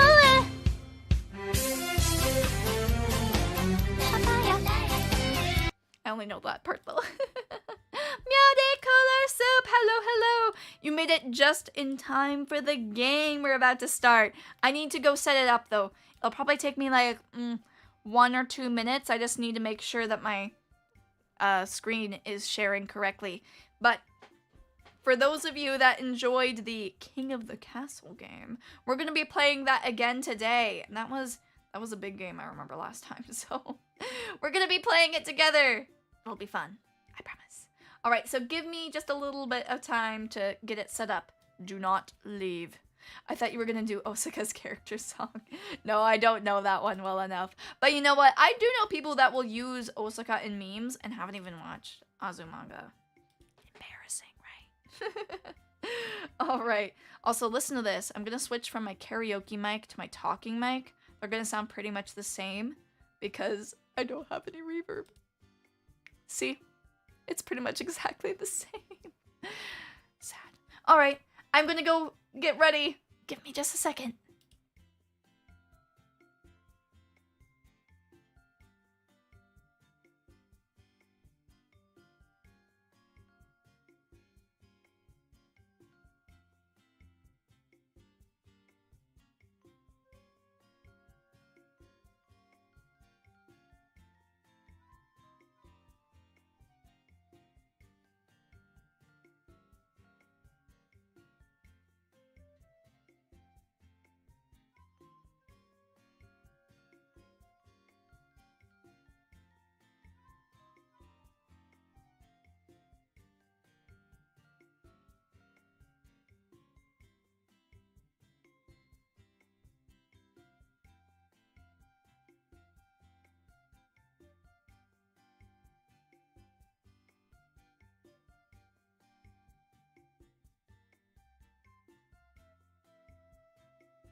Where did I go?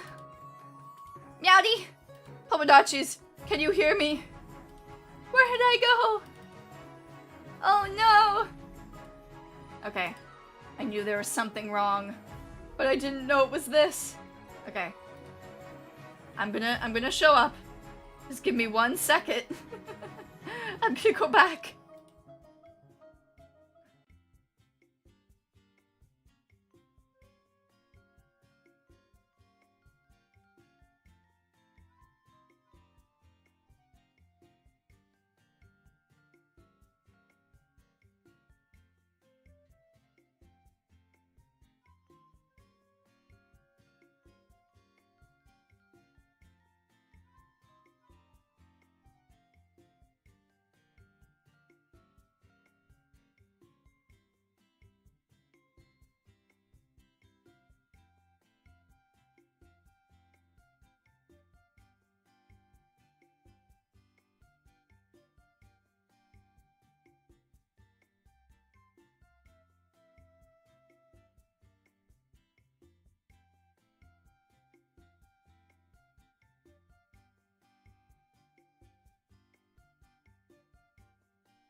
Pomodachis! That was very, very weird. I don't know what happened there.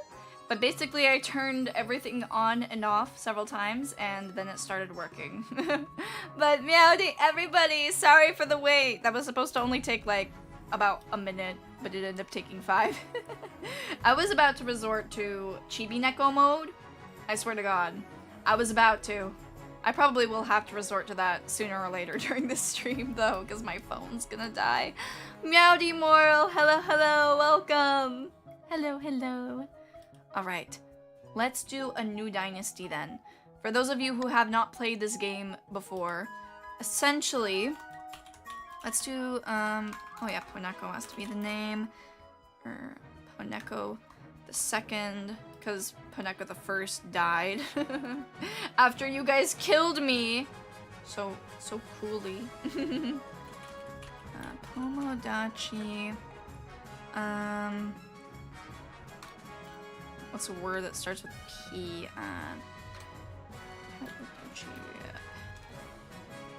Parasites? No. Paradise. Pomodachi Paradise. There we go. I knew it was that game. I don't know. I like this one more than, like, Jackbox. I'm not a huge Jackbox fan, to be honest. Like, Jackbox is fun for the drawing aspect, but the jokes are always way too corny. And it makes me feel embarrassed whenever I play.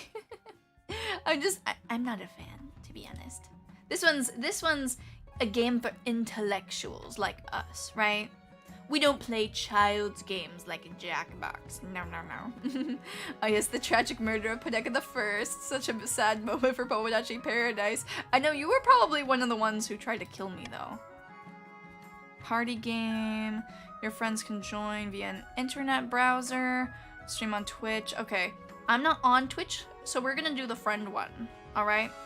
And all of you, let's see how many, there's 24 slots, so all of you should be able to theoretically join. So let's do this. Okay, select, continue, 3 regions. I'm gonna get you guys the code as soon as it allows me to. Poneko is such a hipster. No! What does corny jokes mean? It just means like cheesy. Like a cheesy joke. Where it's kind of lame. Oh, I don't have this game. You don't have to have the game. You can join through your browser. That's the beauty of it, is only I have to pay the money for the game and the rest of you get to mooch off of me. So that's how it works. Okay. Last game, we had the Counts. And we had the Patricians. So this game, we should have these, because I don't think that, or actually no, we had the Barons last time. We didn't have the Chiefs of the North. Yeah. I remember the Counts tried to help me, but then they betrayed me at the very end. What do you guys think? Green, purple, or red? Why is named corny when there's no corn? Cheese and corn are different. I mean, it's yellow. That's true, that's true. It is kind of weird. My brain cannot comprehend, so you will be spectator mode. No! Come on, Leah. Join in on the fun. Red? Okay, we can have the red this time. I guess I know which one you're gonna be joining, Cooler Soup. Okay, room code. Green matches your hair. That's true, but there can only be one Poneko. So I have the green for myself. Yes. Let me get up the link and pin it. www.cotc.app.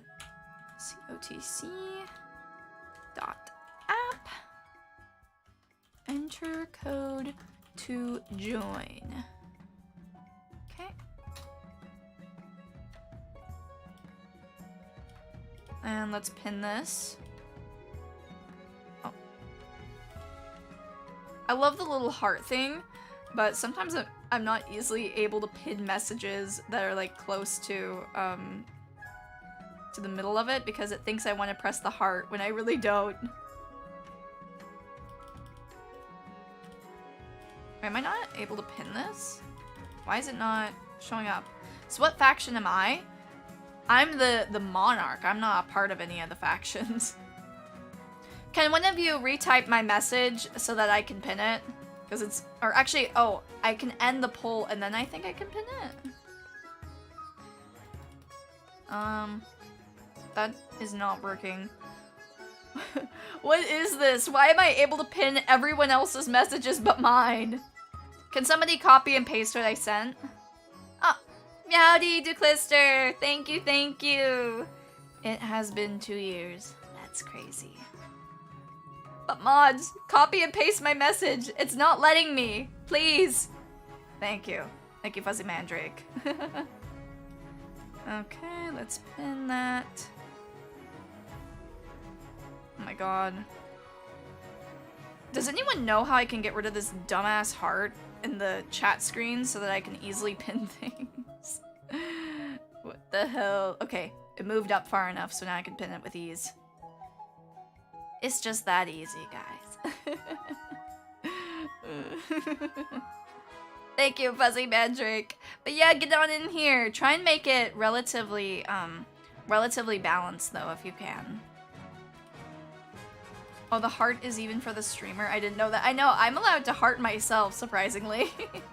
Which would be fun, but it kind of just gets in the way of like the bottommost message and the second bottommost one. So it can be kind of a pain, you know? Ugh. But get it in here, guys! We need to have enough people to do the game. Otherwise, it'll be a 1v1v1. It's not a hard game, I promise. And also you can leave at any time, so don't feel like you have to spend like the whole game in here. But there's like, there's more than 1, 2, 3, 4, 5, 6. There's more than 6 of you. So you can get in here. There's enough for like oh, balance solo noble votes? With this enabled, the nobles vote will count as much as the number of nobles in the second largest region. Huh. I'll turn that on if we need to. Anyways, I'm gonna wait for a few more Pomodachis to join, and I'm going to go use the restroom really quick, because unfortunately during the break, I didn't get to use the restroom since I was trying to make my VTuber model work. Why can't things just work normally? Alright, I'll be back, you guys. Just join the game, and no one has to get hurt. I'll be back.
Yadi Pomodachis, I'm back. Sorry about that. Gonna have a drink. Tim Hortons is Canadian coffee and donut place? I've actually never had a Tim Hortons, surprisingly. I do like me some donuts, though. I'm pretty picky about how they have to be, though. And for me, I'm the kind of person who does not like old donuts at all. They have to be like freshly made within like 30 minutes of me eating them, or maybe an hour if I'm being really, really generous. But yeah, they have to be super, super fresh. There are like several specialty donut shops nearby where I live, but I can't say the names of them, or else maybe I'll see you guys there. And that might be a bad thing. Ironic how I was just hearing Utopia. So you are a hipster on everything. That's not being a hipster. It's just better. I mean, I don't have coffee, but probably like the places that are special for coffee are probably better than Starbucks, right? Or like, you know, junk food from like McDonald's is not as good as like a family-owned restaurant usually. Probably. Have any of you tried protein? I have protein every day by eating chicken usually, or fish, or steak, or something like that. That's exactly what a hipster would say. No, it's not. It's not, it's not, it's not. I just like my special foods, okay? Come on, man. Ooh, Johnny Cat and Fuzzy Mandrake are on the same team. Nightmare and Caleb are on the same team. Morale and Kula Soap is on the same team. Sorry, I misspelled. No problem, no worries.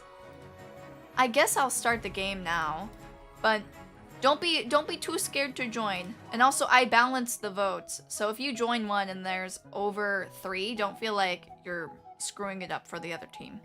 I've made it fair by turning on the balance button. Okay, let's go.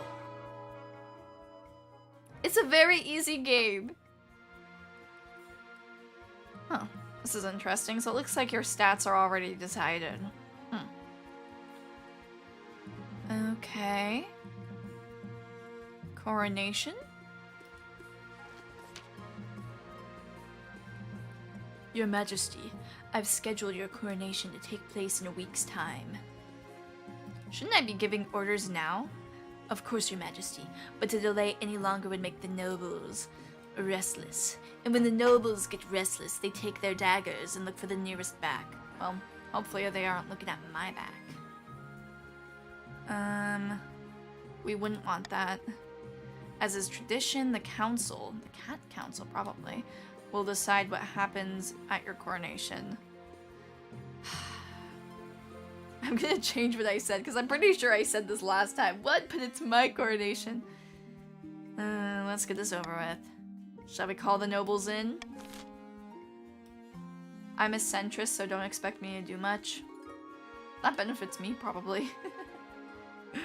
Oh my god, not throw the queen into the river. No. I like the one where we show off all of our money. Oh, actually, no, that's a lot of, that costs a lot. You know what? How about the one where you guys make me lots of food? Because I'm not a hipster and I'll eat your food. See? I want D. I think that's the best choice. A lavish parade with jugglers and fountains of wine. That's pretty fun. You guys need to vote! Seems like you guys like that one.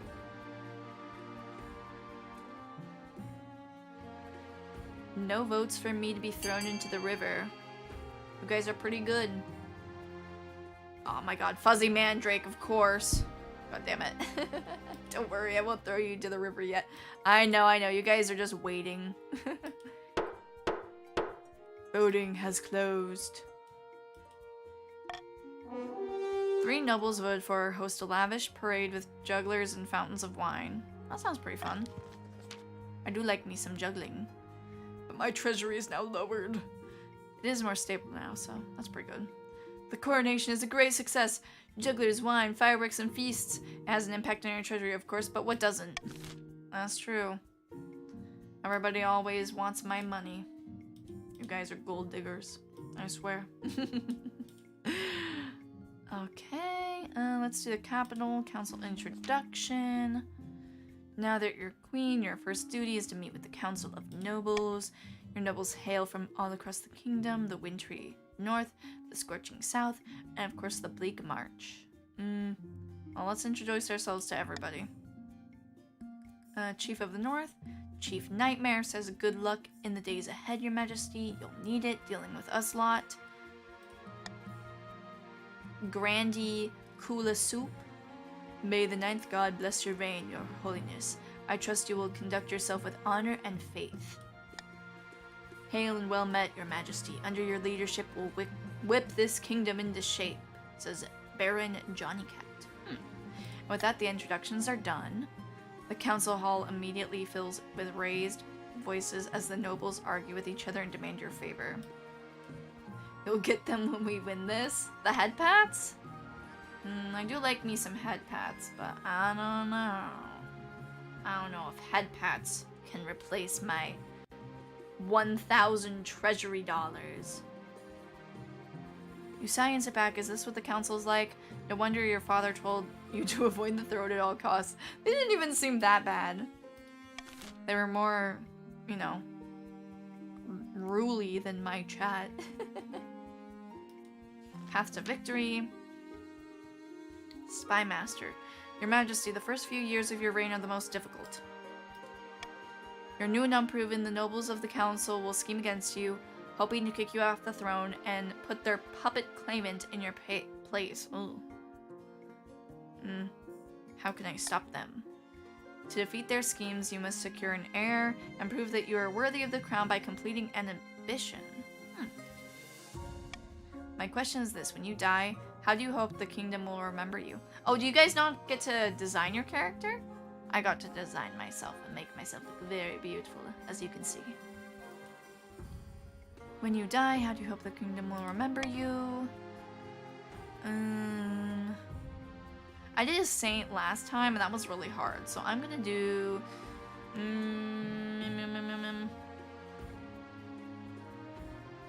Let's do the money one. Because I need more stuff in my treasury. You know? If I need head pats, I can just pat my own head. I need money. A lofty goal indeed. I suggest over the next few years you focus on improving the kingdom's overall trade as much as possible. Once you have an heir, I will return to discuss how your ambition is progressing. Good luck, Your Majesty. We do not unless we pay money. Okay, end of season 1. Ezra of the Moriel lineage, sinister southern firebrand, stands bathed in sunshine, ranting in a fury. Oh, that's Ezra. A false pretender occupies the throne while my claim is ignored.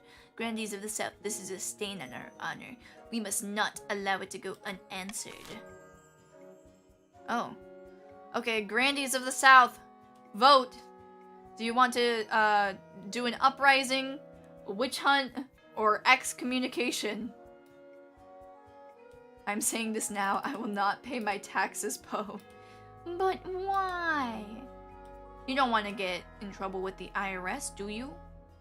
They might be watching this stream right now. They could be any one of us. Even me. Uprising. Oh my god, Cooler Soap, why? Witch hunt? Okay, let's see. It's a tie. Who's gonna win? Witch hunt, goal, highest faith. You guys do have pretty high faith, so... There is all sorts of heresy in the capital, and the grandees intend to expose it. First, they must ensure the South is beyond reproach.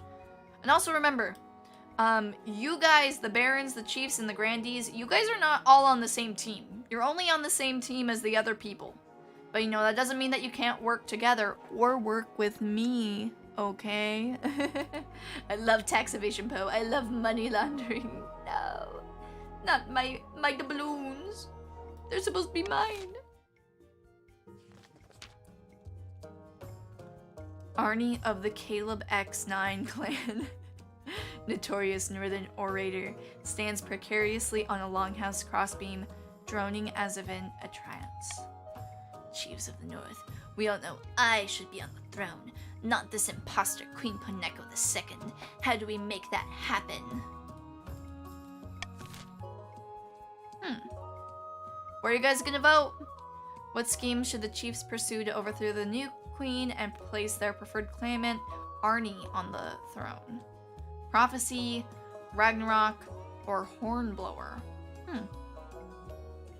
Pretty much everybody in this game seems to have a fair amount of drip. Looks like Prophecy is gonna auto-win unless somebody else votes. Ooh, another tie. Ragnarok.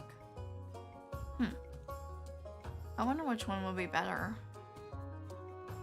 Military or authority. Does it show what your authority is? Oh, it's raising my authority. Huh. That's weird. You guys do have pretty high military, though.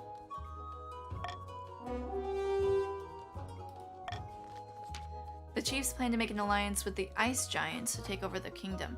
First, they must not be weak, or the giants won't take their proposal seriously. To advance their scheme, the chiefs must raise their military to 5 or more in 4 seasons.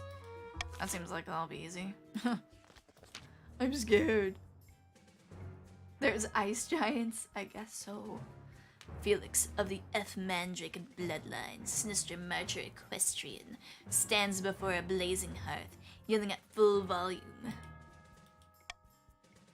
When have the barons of the march backed down from a fight? Never. I know what you'll do, whatever it takes to put me, your rightful king, on the throne. So what are you guys gonna do? What scheme should the barons pursue to overthrow the new queen and place their preferred claimant, Felix, on the throne? Doppelganger, intimidation, propaganda. Intimidation, that sounds pretty scary. Ooh, they're united! You guys might be in trouble. Stability's pretty high.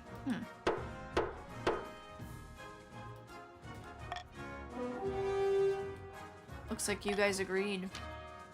The barons plan to hold the queen hostage in their own palace. First, they must lull the spy master into a false sense of security. To advance their scheme, the baron must raise stability to 5 or more in 4 seasons. Seems like all of your stuff is really easy.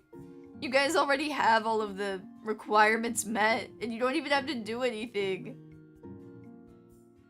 Look at this. This is not right. By royal decree, we could tweak the laws governing how the council votes. We cannot pass more than 3 of these laws at once, and only 1 may be used per vote. How nobles choose to vote is hidden from the monarch view. If nobles vote for the monarch's personal choice, they gain 500 personal wealth. The timer is set to 15 seconds, and the voter will automatically close when the timer...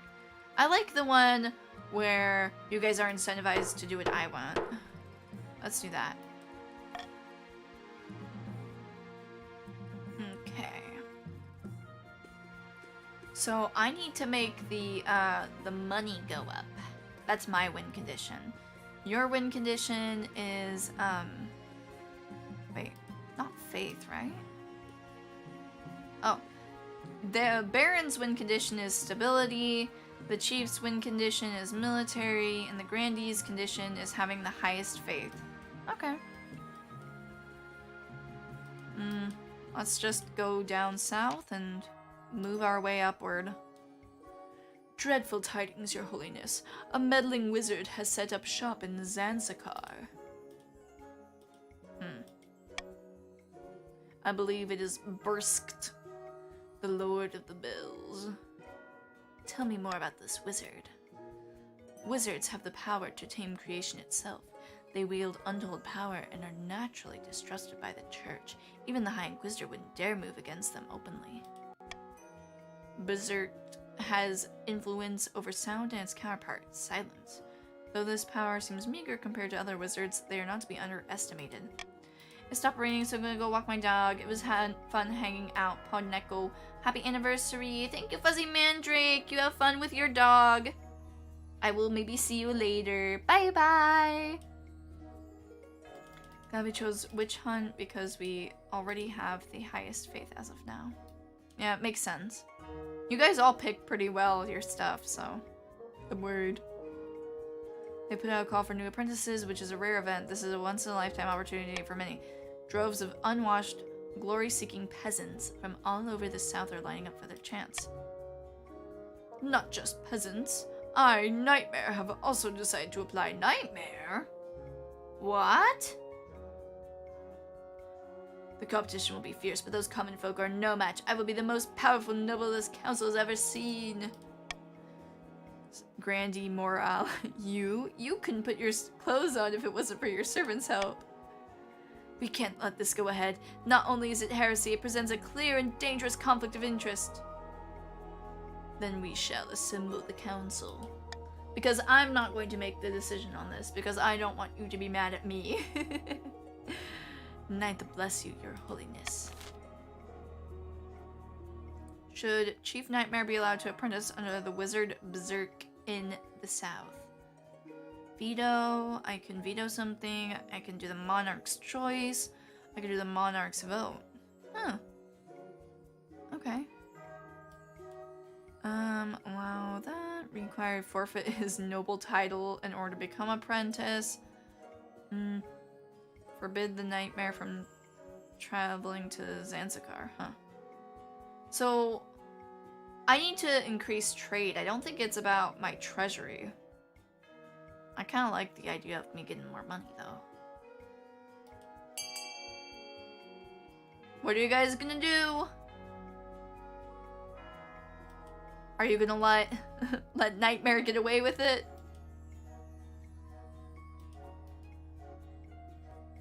Require he forfeits his noble title in order to become an apprentice. I like that. That works for me. LOL, you're surprising yourself too. Damn, Caleb, you're voting against your friend, Nightmare? That's messed up. Poor Nightmare. Thanks for the money, Nightmare. At least one of you guys pay your taxes. Require he forfeits his noble title in order to become an apprentice. I suppose that is an acceptable compromise. Nightmare begins his journey to Zanzibar immediately. Treasure is now 300. His personal wealth decreased. Bruh, I was the one witch hunt. I know. It's not right. You died? Oh my god. R.I.P. I guess. But Nightmare the Second has joined the council. Congratulations, Nightmare, I suppose. His successor, Chief Nightmare, inherits his position on the council, but the treasury confiscates the vast majority of his wealth as payment. Damn. Ooh, trading is going well, though. Huh. Berserk's presence in Zanzibar attracts all sorts of visitors. Through the power of their latent magic starts to wilt, or though their power of latent magic starts to wilt crops for miles around. My phone died. I'm gonna have to go to small Neko mode. I'm sorry, Pomodachis. Damn, Caleb. You killed him. You killed your friend.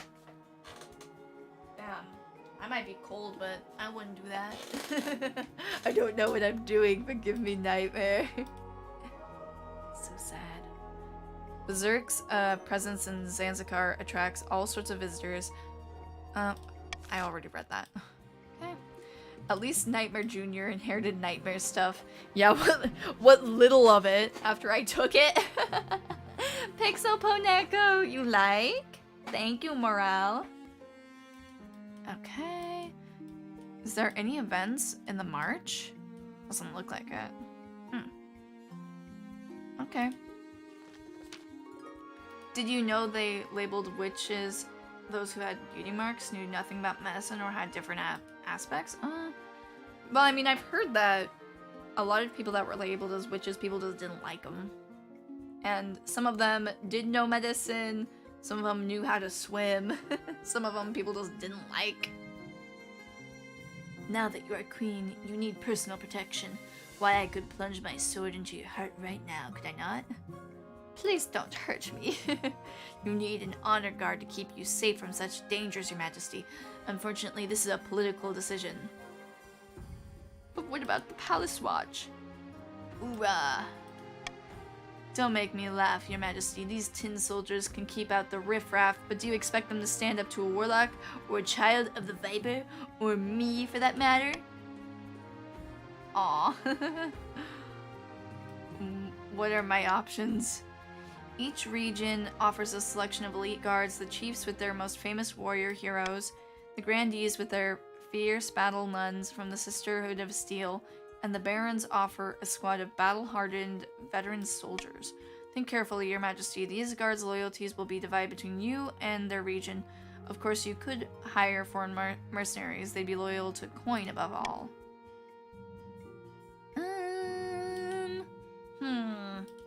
Can I trust any of you? Can I trust you, grandees, chiefs, and barons? Are you gonna stab me in the back the first chance that you get? Or am I gonna have to spend money? I'm kind of curious about what options there are for the foreign mercenaries. You can trust me, Poe. You can trust me. Really? All of you? All of you are trustworthy? I don't know. That's who the foreign mercenaries are. Band of fearsome fighters from the Tatterlands called the Battle-Bitten Brethren. They specialize in bodyguard work, but they're costly, and hiring foreigners will betray a lack of confidence in their kingdom's fighters.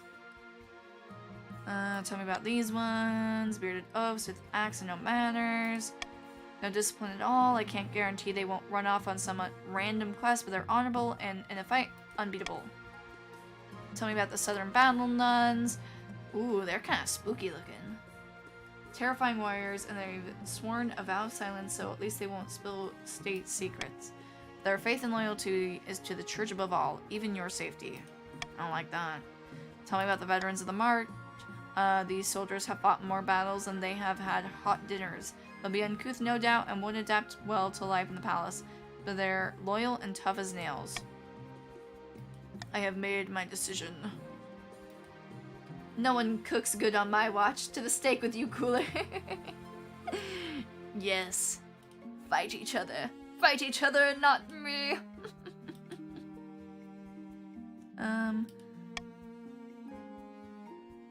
Let's see. I think... Let's see, the grandees, the chiefs, and the barons. I don't want to do the grandees. I don't trust them. They're not gonna protect me. I think maybe the barons? I think it's this one. The fight's now aloof. Okay. The north is now loyal. The warrior heroes arrive a few weeks later. They swagger in with big grins and bigger axes, belching and singing and roaring out unsavory jokes. One of your courtiers faints. Pretty good. I feel so safe right now. Yep. Your Majesty, this year we will be holding the Winter Feast in my clan hall. It would be an honor if you could attend, says Caleb 9. What is the Winter Feast? 10 days of drinking, eating, fighting, competing, drinking, singing, stamping, drinking, and drinking, Your Majesty. Sounds sort of like my anniversary, but with more drinking. All will take place at the coldest time of the year as the snow buries us in. But you won't need to wrap up warm. That's what the whiskey is for. I'll do it. Ha! I can't wait. Winter Feast is a special time of year. You will see. He does have a beard. I don't know if I trust that. Beards are kind of suspicious, don't you think? Let's see. Intimidation is 5 for at least a few seasons. Damn it, mine seems so much harder. I don't think that I've been doing mine right. Nobles use their personal wealth to bid on buildings, and only the 2 highest funded buildings will be built. Use the pledge button in your browser to bid on the highest building you want. Alright, you guys. Get on in here and start bidding. He's Scottish, that's all I care about. He does seem pretty Scottish. Alright, what are you guys gonna do? I'm gonna get to sit back.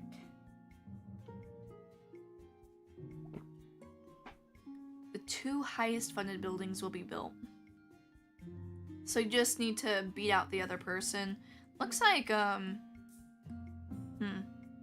nobody's really funding the Fortress or the Thieves Guild. Hey! Blue team, you might want to start building some buildings, huh? Don't you think? Well, I guess it's just Caleb.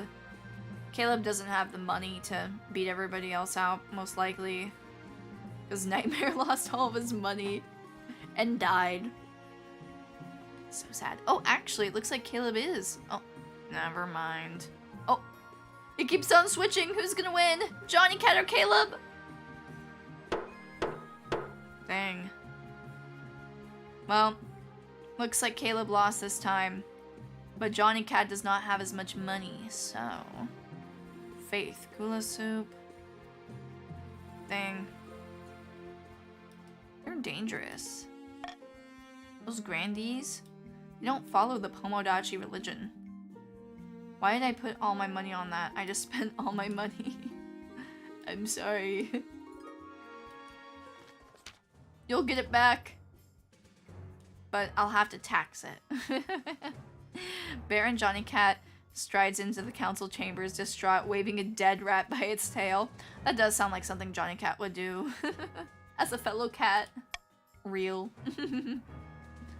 The fields and barns of the march are overrun by vermin, and we have no more poison for these horrible things. We can't cope anymore.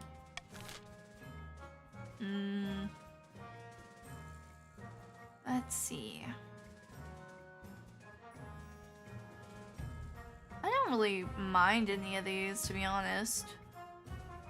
Well, actually, I'm gonna veto the one that makes me spend money.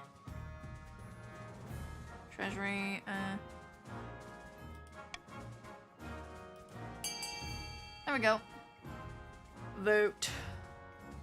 Johnny looks like my old friend IRL. Is that so? The shipment of cats is the funnies. I have a feeling that's what you guys are gonna choose. Yep. I know. You guys want the cat girls, I know. That's why you're here. You guys don't even have to keep voting. I already know who's gonna win. I already know what you guys want. Nothing but cats. Damn, a unanimous vote it looks like. Wow. Alright.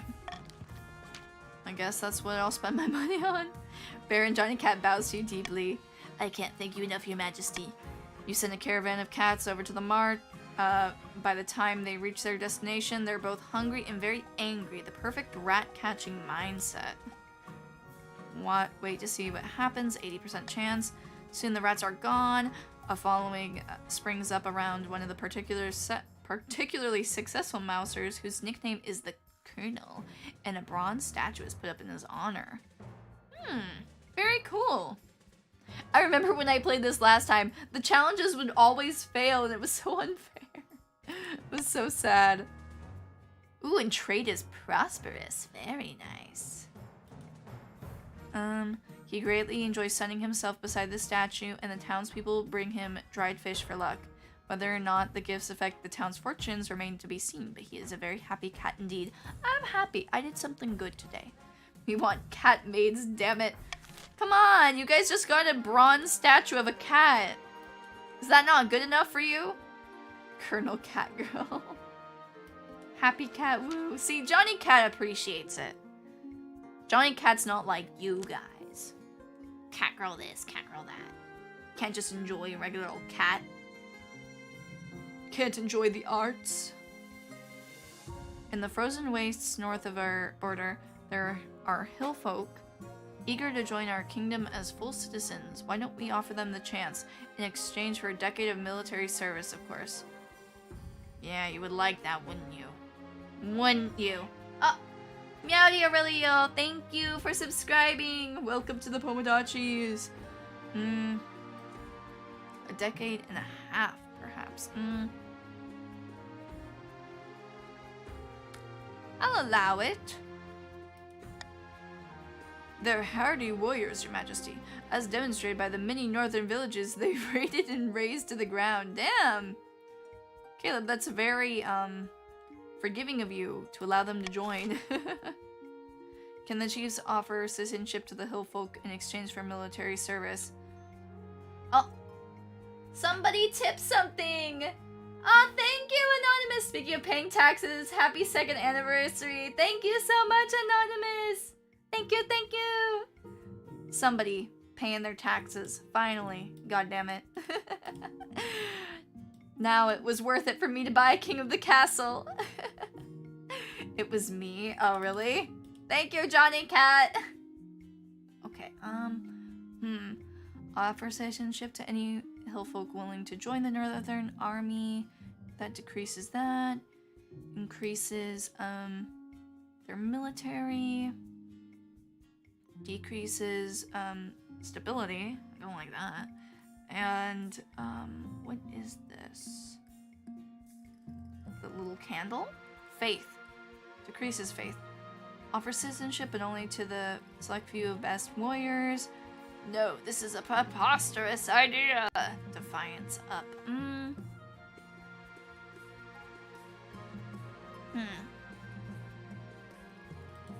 I'll do the Monarch's Golden Choice. Actually, no. I don't really care that much about this one. You guys do what you want. I will never pay taxes, Poe. I know, Cooler Soup. You've made that very, very clear.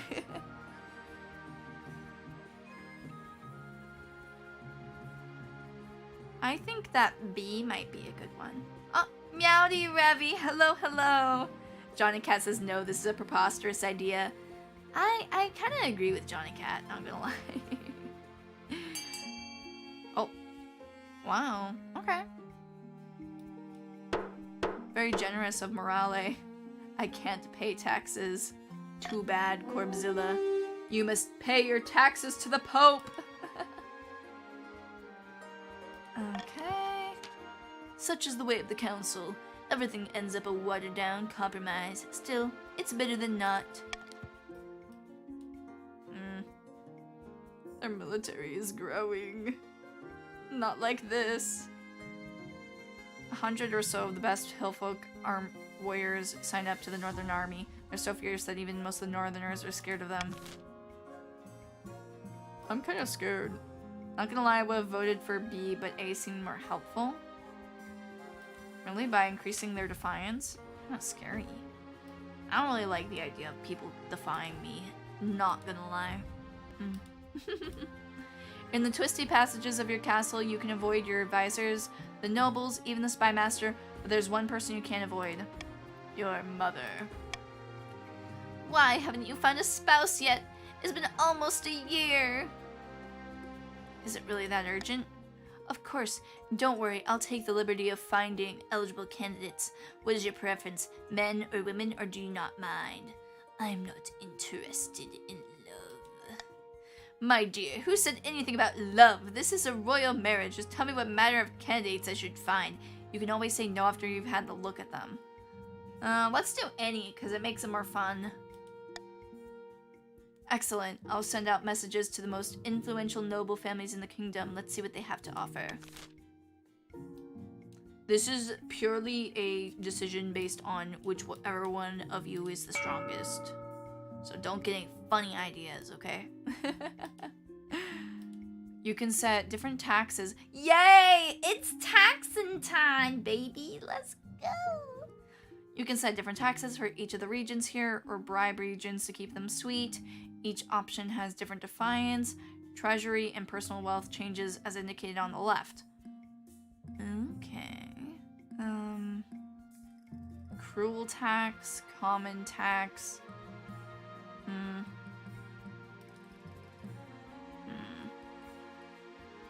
The chiefs are kind of scaring me a bit. And the barons.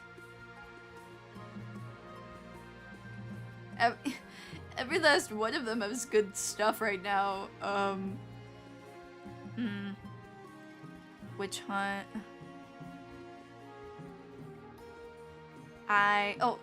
You know what? I actually feel kind of bad for the chiefs, actually. Because Nightmare lost all of his money. And, you know, the Grandies are kind of scary. So I'm gonna tax them extra. Meowdy Aurelio! Hey Poneko, why is your neck so much smaller than your head and body? Just curious here. This is just the art style of the person who did the mini Poneko art. But also, honestly, my head is pretty big in general. I think that my reason would probably be that my brain is so large, so my head has to be really, really big. Defiance is now grumbling. God dang it, Poe. You guys are scaring me. You guys are praising the false god. You should be praising me. Big wrinkly brain, I see. Yes, the wrinkliest of brains. Because I'm so smart. Gods be good. How many times do I have to tell you, he's not my responsibility anymore? Trust me on this, Poe. The Grandies will have our revenge. You would have had your revenge even if I was nice to you guys, I swear. He's not my responsibility anymore. Grandie Morale, it was your father who stole all my gold. Someone must pay. Have mercy, your greatness. The former chief nightmare turned up at my estate demanding my jewelry and valuables, saying they were needed in Zanzibar for research. Is this true, Nightmare? Honestly, he probably did do it, because he lost all of his money, and he was desperate. Must have been a side effect from being irradiated. Bigger head. No. No side effects. There are only good things that happen from radiation. Yes. It's not dangerous at all. If you wear your hazmat suit. He kept babbling on about strong electromagnetic fields or some nonsense. I warned you, wizards always cause trouble.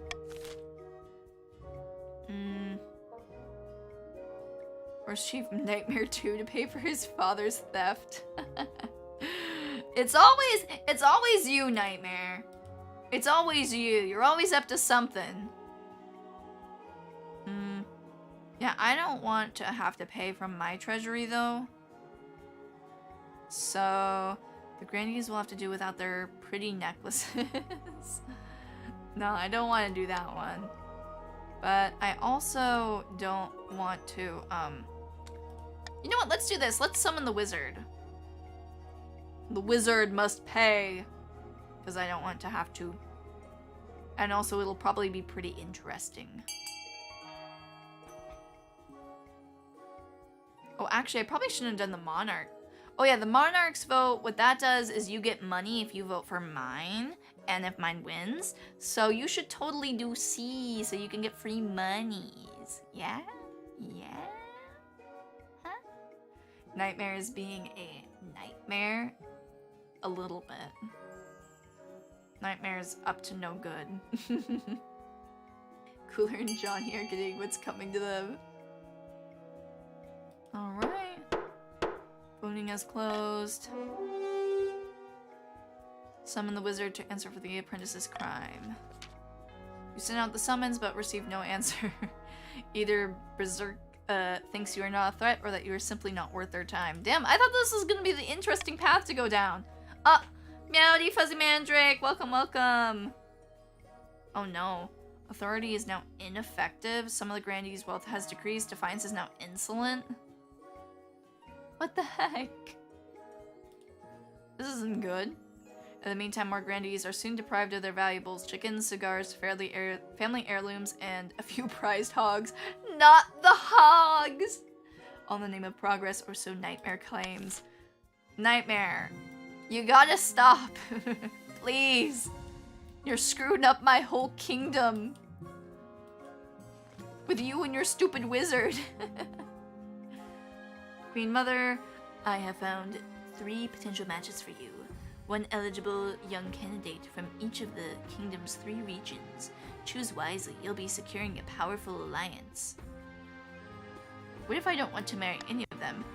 That's a decision that can wait until after you've seen all of them, isn't it? Your mother leads you to the Great Hall where she's arranged 3 portraits on an easel. For now, each is covered by cloth. Oh, I don't get to meet them? There's no time for sentiment. You just need a match that befits your station and suits your political needs. True. She whisked away the cloth from the first portrait. This is Lascal, firstborn son of the Northern Nightmare clan. He's your typical northern lad, big, brawny, and honest. in the same way an axe to the face is honest. Is that so? Even among northerners, he's made something of a name for himself as a fearsome warrior. They say he's popular with the common folk up north too. Let's see the other ones. From the south, Casilda, the eldest daughter of the Kula soap lineage. Ooh, the Kula soap lineage. Well, that is a very, very prestigious lineage.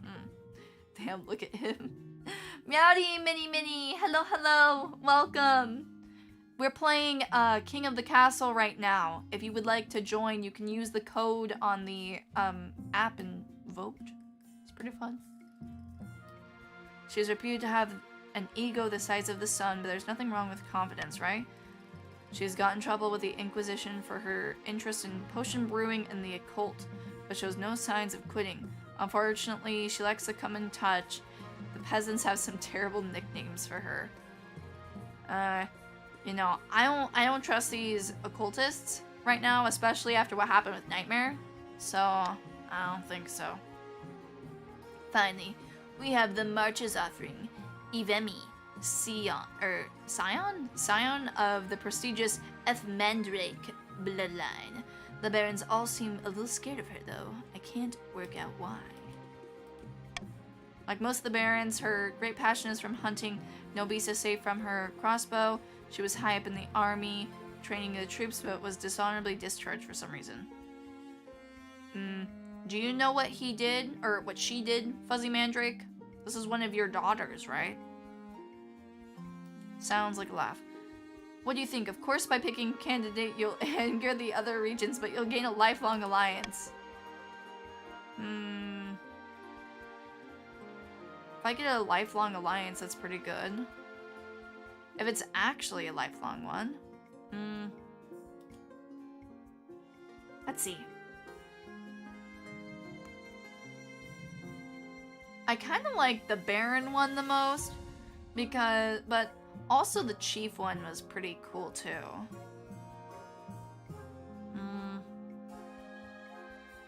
The Barons want high stability,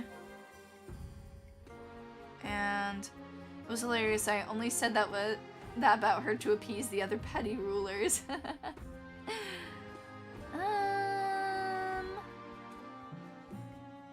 I have no idea how this game works. I just joined the code. Oh, basically, you guys are trying to win against the other factions, and I'm trying to win against you guys, so it's a 1v1v1, essentially. Are they playing on their own already? You're able to join in, and you're also able to leave. You basically just vote on certain things. Right now, this portion of the game, I'm choosing, but you guys will get to in the future. I guess I made my decision.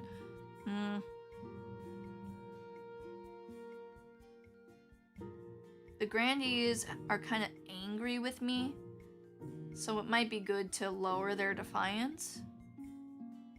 But also the Barons are pretty cool. I didn't like the Grandies candidate, so I think I'm gonna go with the Baron one. Which is, I think, Casilda? I think. Oh. I think I picked the wrong one. I didn't remember their names. Can it just say who it's from? Damn it, I married the wrong person! Not like this! It's not fair! Dang it. Well, at least I made the Grandies list angry. So this isn't all bad. After weeks of leading your baggage train along perilous mountain roads, you finally arrive at the snow-swept clan hall of Chief Caleb 9. The hall is crammed with all chiefs of the north sitting cheek to cheek along tables, groaning under the weight of food and ale. Wait, who did you marry? I married one of the Grandies on accident. I was trying to do the Baron one, but I got the name wrong. I didn't mean to pick the cultist. They probably did a spell or some crap. I don't know. They cheated. Welcome, Your Majesty, to my humble hall. Take a seat and grab a drink, says Caleb. She married my daughter, boys. Oh my god, Cooler Soup, no! It's always you, isn't it? Scheming. He tricked me. He tricked me into marrying her. He switched the Baron and his daughter at the last second, and then I picked him. It's not fair. It's customary at Winter Feast to exchange gifts with the host. What did you bring?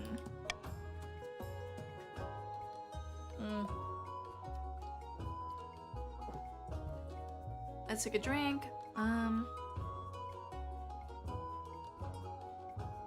Some fine silk pajamas, warhorse, casket overflowing with sapphires. That's pretty crazy. And what is that? Little hand thing. Trade? Huh. You know, I do want to get the trade up. Let's do it. I got you sapphires, and I spent lots of money to do it. You're welcome, Caleb. You got a bunch of money. You better use it wisely, okay? This is far beyond what was necessary, Your Majesty. I will forever be in your debt. Now I can afford to repair those blasted roads. I have a feeling he's not going to use it to repair the roads. I think he's going to use it for Catgirl development research. Thank you, this time I will. I don't know about that. I guess we'll see. After that, the feast lasts long into the night. The fires roar, the bards sing some songs in old days, and the lake of ale is consumed. A couple hours you are... I'm a little merry.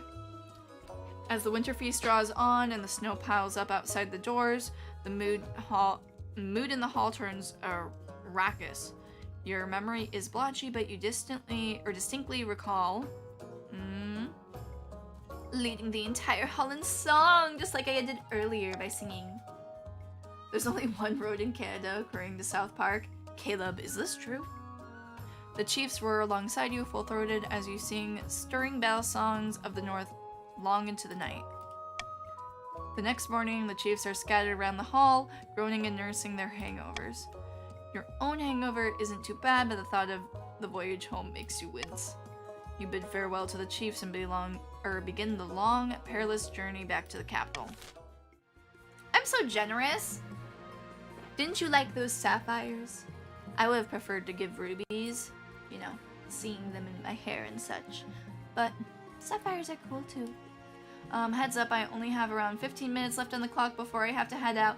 No worries, Moral. Thank you so much for popping on into the stream. You stay as long as you want. No problem. I love them, thank you. I'm glad that you enjoyed them. Okay. I guess we end... In a distant castle, in a picturesque castle overlooking the southern city of Serena, two grandees lie back to enjoy the sun. Praise be, oh, Faith is now zealous. Oh no. Everybody's stuff is getting done except for mine, I think. Whispers of our plan have reached the peasants, and they are in an uproar. They call for the sins of the queen to be laid bare. I already have leads on information from inside the palace that we can use against the queen. It is only a matter of time. Kula Soup! Why are you saying this? I married your daughter, you asshole. We have the High Inquisitor on our side, but we also must sow dissent into the other regions. We won't succeed alone. For the next stage of their scheme, the grandees must raise the other regions' defiance to a combined total of at least 8. Oh my god. The other regions to at least 8. Or ensure another region begins rebellion in 3 seasons. Well, that's not gonna happen.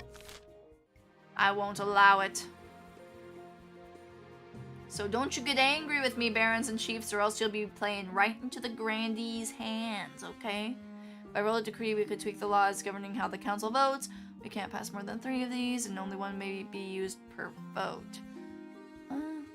After voting, nobles can change their minds and vote for a different option. Plus 600 treasury if the nobles vote for the selected option. If the nobles vote otherwise, minus 200 treasury. I like that one. Let's do the royal gamble instead. You better vote with me. Oh, such a loving father, for real. What more do you want from me and your daughter? She married the queen. We plotting here. Your wedding to Casilda is naturally the talk of the kingdom. See, look at, literally seconds after I'm marrying her. For a week and a day, the capital is one giant party. Feels like you're the only one not taking part. Instead, you're getting ready for the ceremony. Soon enough, you're standing in St. Bertrand's Cathedral with Casilda at your side. Do you take this woman as your lawfully wedded wife? Meh. I guess. I guess so. I can't undo it now. They pronounce you queen and wife. After the wedding, of course, there's a feast. And after the feast, a dance. At the feast, your new wife, Casilda, delivers a long, rambling speech that puts everyone to sleep. Damn, Casilda, stop embarrassing me. Cooler soup. You should have raised your daughter better. By the time you find yourself alone with Casilda, it's past midnight and you've never felt more tired. What a wonderful occasion that was. A shame that tradition demanded we marry in the St. Bertrand's Cathedral. I can assure you the temples down south are much grander. Oh, God. I don't like this. I don't like Casilda. Why? Why did I choose you? Don't get used to it. I suppose I better. She's just like cooler soup. Always complaining. Always crying about something. Going wah wah wah.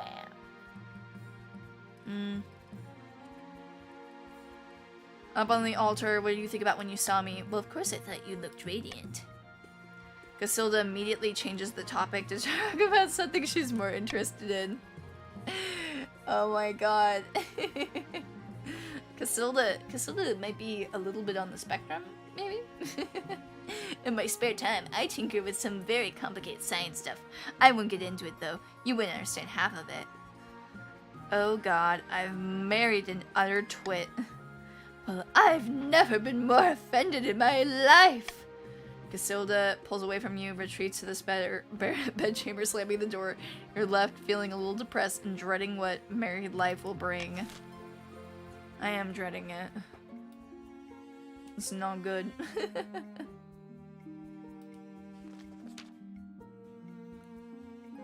Your Highness, this lopsided churl has besmirched my honor. He claims that I'm a cowardly cheat and that I did not earn my scars in battle. I feel like Grandy Morial is always complaining about something. Which lopsided churl are you talking about? The honorless dog, Aurelius of the Chiefs. I thought it was gonna be Nightmare again. What was that about your scars? My scars are a symbol of many duels. They are hard-earned badges of honor for any grandee.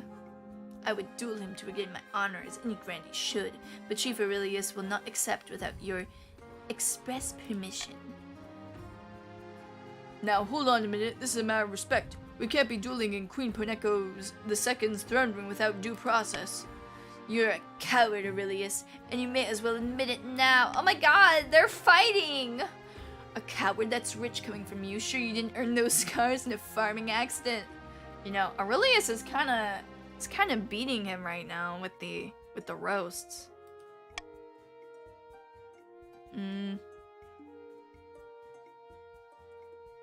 I'll let them duel. Fight it out. Morale grins wickedly, drawing their sword. Aurelius snarls, drawing his axe, and squares up face to face with Morale. The duelists circle each other before Grandee Morale steps in for the first move. Aurelius jumps backwards, batting the sword away. When Morale comes in for another strike, Aurelius is ready for it. Though the Grandee is fainting, he has already anticipated it, dodging out of the way and stepping inside Morale's reach. The axe bites into Morale's shoulder, triggering a pained yell. Ah! I yield! Damn. Rip Morale. guess he's gonna have to go back to complaining. Morale may die, but that is a sacrifice I am willing to make. They drop their sword, their face a mixture of agony and embarrassment. Bravo, nicely thought. I'll be nice. The Grandee morale has suffered a crushing embarrassment. The Grandees still view your sanction of the duel as respecting their customs and are clearly grateful. You're welcome. Where's the death? Cooler Soup, isn't he on your team? Why did you want him to die? Ooh, blood money. Johnny Cat, what the heck is that? Is that blood? Is that a blood goblet? What are you talking about? Nothing is wrong. Absolutely nothing is wrong in the march. Really? Because you're looking at me like you've swallowed a wasp. Things must have changed. That calls for a celebratory glass of wine. I'm gonna do the wasp one. There's definitely not an old witch who lives at the border of my lands, and I definitely haven't been having money troubles. And most importantly, she didn't offer me a fortune in exchange for just to drop my blood, an offer which I absolutely didn't accept. Baron Johnny Cat's wealth has increased. Johnny Cat! What did I tell you about these witches? Told you they're no good. You keep looking at me like I've trod on your foot. Ever since I didn't accept the witch's bargain, I haven't been obeying her every command. I definitely still rule over my estate, not her. Furthermore, she didn't forbid me from telling you any of this, and I'm not using negative statements to bypass her magic. Glad this is all cleared up. Let's celebrate all of this with good news and some wine. Let's not do that one. Hang on, I'm starting to think you mean the opposite of what you say. No, Your Majesty, that is not the case. Let's fetch the court physician and see if we can lift your curse. After a week confined in an old iron box with nothing to eat but salt. Oh, I'm sorry. The magic stops affecting Baron Johnny Cat so strongly. He's even able to talk about his ordeal directly. I always tolerated that bloody witch. She'd sell medicine to the peasants and help them find lost sheep. I never suspected she was capable of something like this. I need water. Ooh. We need to call a vote. Send a regiment to take back my stolen lands. Take back Johnny Cat's land and burn the witch at the stake. Take back Johnny Cat's land, but let the witch go free.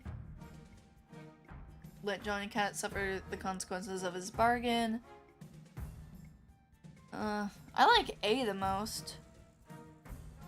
Especially because lowering your faith might not be good against the Grandees, I don't know. Burn her at the stake! Do it for Rushi. Fire. Fire.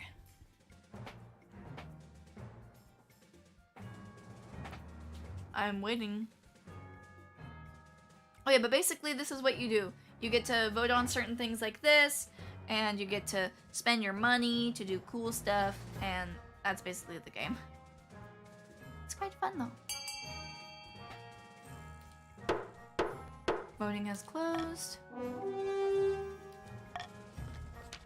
When the marcher troops arrive on Baron Johnny Cat's estate, the land itself fights back. Their soil opens up beneath them, trees swipe their houses. Or horses. You guys did it! Nice! But they fight their way through with minimal losses. The witch escapes, or tries to escape, but she's caught by sentries posted around the barrier. That evening, the witch is burned in the town square as the peasants watch in silence. Baron Johnny Cat is pathetically grateful for the return of his ancestral home, and your faith went up. But the witches are never as bountiful as they were under the witch's reign. Dang. Rushi would be proud. Whose wealth is getting lost there? Not mine! Because we burned her. We burned the bitch. Let's see, to at least 8 in 3 seasons. Yeah, you aren't getting that, Grandees. My people are very, very happy. Stability. Well, stability is going up. And it looks like they're doing pretty well with their military. And the season. I wonder if I'm doing well on the trade thing. It doesn't really say what it has to be at. Far to the north, where the snow blankets the landscape and wolves howl in the night, the chiefs plot to bring about the end of the world. The hell? Ragnarok. What? Praise Morgana. Initial talks with the ice giants are going so well they've given us a new patch of fertile land in the northern valleys. The gods are good. With this luck, this will be the foundation of an alliance strong enough to rock the world. Aye. The ice giants are a formidable ally. Tall as buildings and limbs like tree trunks, and those southerners don't know how to fight them like we do. We literally completed the military one already. Yeah, you did. But first we must offer something the giants desire. A whole kingdom's worth of pillage? Oh, what? No! Don't steal my stuff. I'm supposed to tax you, not the other way around, Nightmare. For the next stage of the chief's scheme, they must raise the others' reasons trade to a combined total of 12 or more. But I also want to increase trade. What the heck? No. This is not fair. Deep in the forest of the march, Baron Mandrake has gone boar hunting with a few of his close friends. Our plans are going better than expected. The spy master thinks all is well in the kingdom, and all while the cat's away, the mice shall play. Cats aren't the best for getting rid of mice. You're better off with a terrier. Hey, that's slanderous, Johnny Cat. What are you saying? I think you missed the point of my analogy. Never mind. Our next step is to replace the Palace Watch with our own agents. Should be easy enough. If the Queen can't pay them, the Watch will look for money elsewhere. For the next stage of their scheme, the barons must lower the treasury to 1,500 or less in 2 seasons.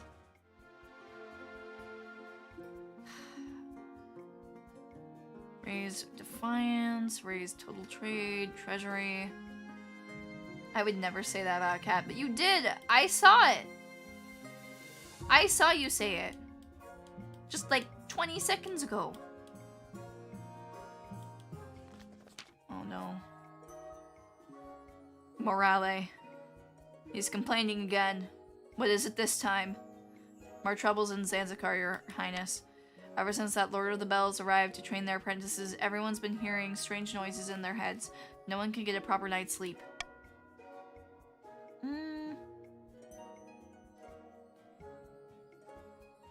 Why would they do such a thing? Wizards are so powerful that they're surrounded by cursed ambient magic. If they stay in one place too long, it seeps into the soil and citizen alike. And they know this by squatting in Zanzibar. Blizzard is willingly endangering the south. What does my authority do? This will assemble the council. God bless you, Your Holiness. What should be done? 25% military. Doesn't look great. Compensate the grandees for their losses and abandon Zanzibar. Give Zanzibar to Berserk permanently. Gives me money. It decreases trade. Increases rebellion. Let continue as they wish. I don't like any of these. These are all bad. I think.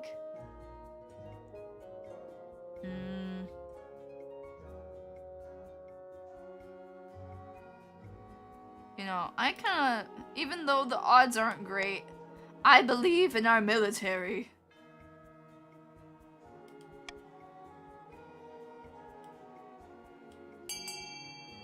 I believe in our women and men in green. Because I'm Queen Poneko and that's why it's green. I'm sorry, Morale. So guys, is she supposed to not let us complete the objectives? To a certain extent, you know, but you want to prevent the others from hitting their objectives too. Are you guys gonna vote? Vote! Okay. I'll hear you out on this one, Poe. Alright, let's do it. Assemble militia to push them out. To everyone's great surprise. Oh, we did it! Let's go! See, I told you. I was not even a little bit nervous. I knew it. The suicidal mission actually works. Whether Rizuk was truly afraid or simply couldn't be bothered to fight, you'll never know.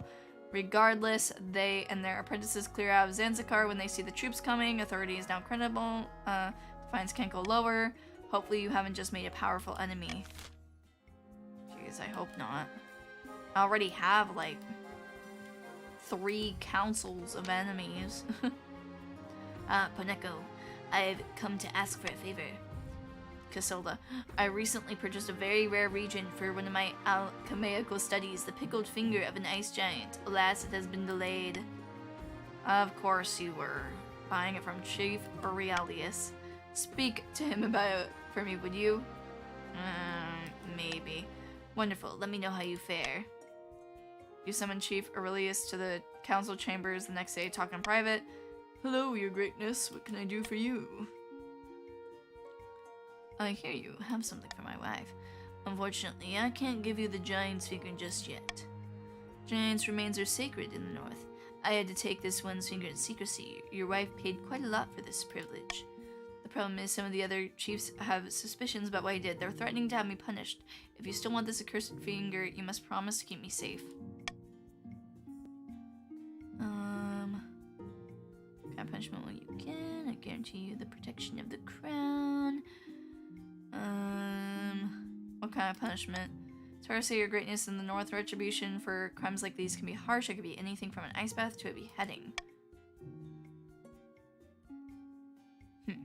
Give me the finger, you'll know the meaning of that bad stuff. Fine, better for me to just deny any involvement at this point. Casilda receives the giant's finger before the week's end. She is most pleased with it. Thank you, Aurelius. Thank you. You don't hear anything from Chief Aurelius after your meeting, but you're certain nothing good has happened to him. His wealth has been decreased. Oh no! Anyways, on to the next story. Your Majesty, excellent news from beyond the sky. As your Majesty knows, I'm an amateur astronomer, says Chief Aurelius. Damn, Aurelius is getting a lot of screen time right now. I've seen that solar eclipse is on the way, visible from the north. We must encourage the kingdom to gather beneath the dark sun and experience this once-in-a-lifetime event. Ninth, preserve us, nay. An eclipse is a warning from the ninth god, a sign that the kingdom has fallen to a shadow, says Kula Soup. All of the nobles start talking at once. Some are excited, some are horrified, but all are very loud. How should the kingdom prepare for the eclipse? Let's see.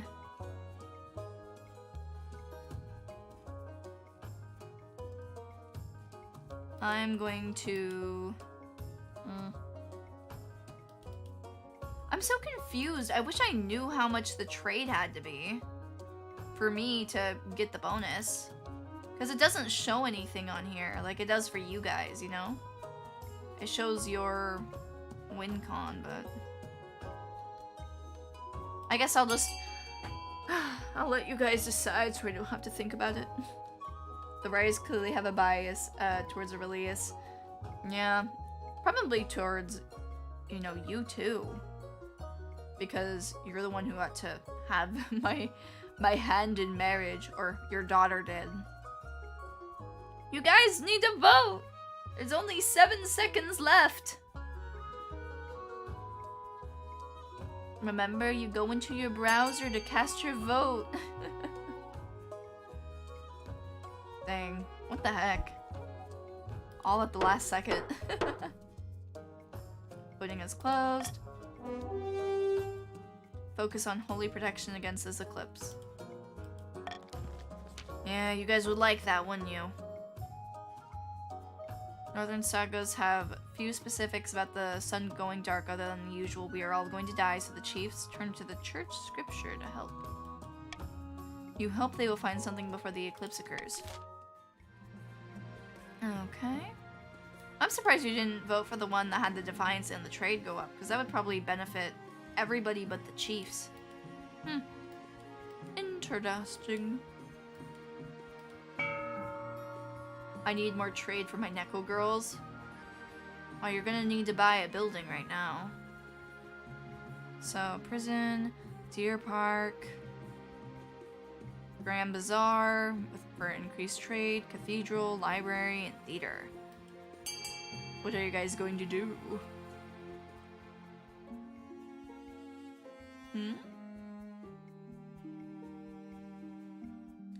Looks like, oh, remember, the 2 highest funded will be built, so if you guys let the blue do it, then they're gonna get 2 different buildings. Pretty crazy. So you might wanna, fund some more. Damn though, the blue do have some big money.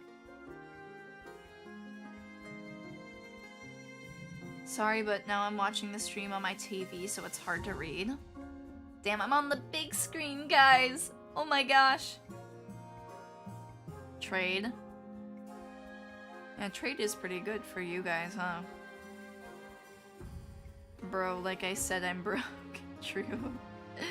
Yeah, I know the yellow definitely aren't gonna make anything, but I thought maybe the red could. Let's see. Damn, cathedral and library. Congratulations.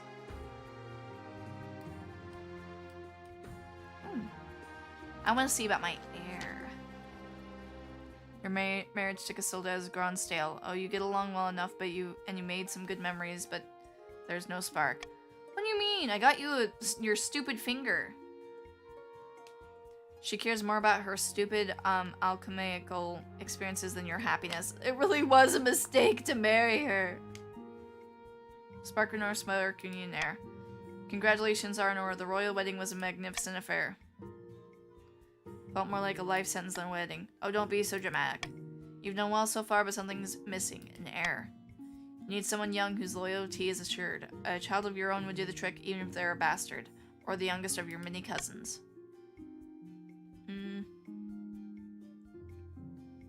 I'm pretty sure I have one bastard child. The church won't be happy, but they're just as keen to avoid a civil war as we are. They'll legitimize the bastard without much fuss. I will meet the archbishop tomorrow. How fun. I do love me some bastard children. Meowdy, monster stack. Hello, hello. You forced me to give the finger in 750. I know, I did all of that, and my wife still hates me. It's not fair. I gave her all my stuff, spent all my money, and she still hates me. It's not fair. You're aware of the ice giants, I hope. Brutish creatures that live in the frozen wastes beyond our northern borders. In a time before time, they ruled the north and kept people as slaves. The chiefs are willing to let bygones be bygones. They're forging an alliance with the giants to bring down your kingdom. Ooh, the spy master caught on.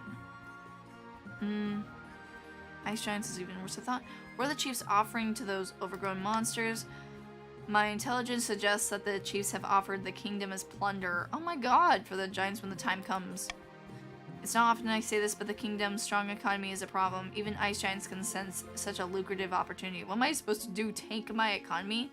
Can we take them in a fight? I don't want to do that. That would certainly be one strategy. I don't want to do that!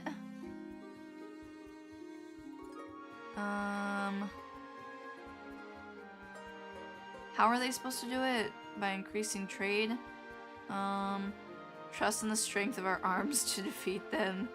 Or send a tribute. I don't like any of those. Build a great wall. For me, I like the wall. Let's do the wall. Let's build a big, great wall.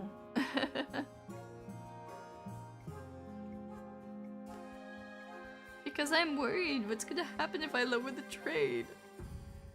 Remember, you'll lose money if you vote against me. So pick wisely, okay?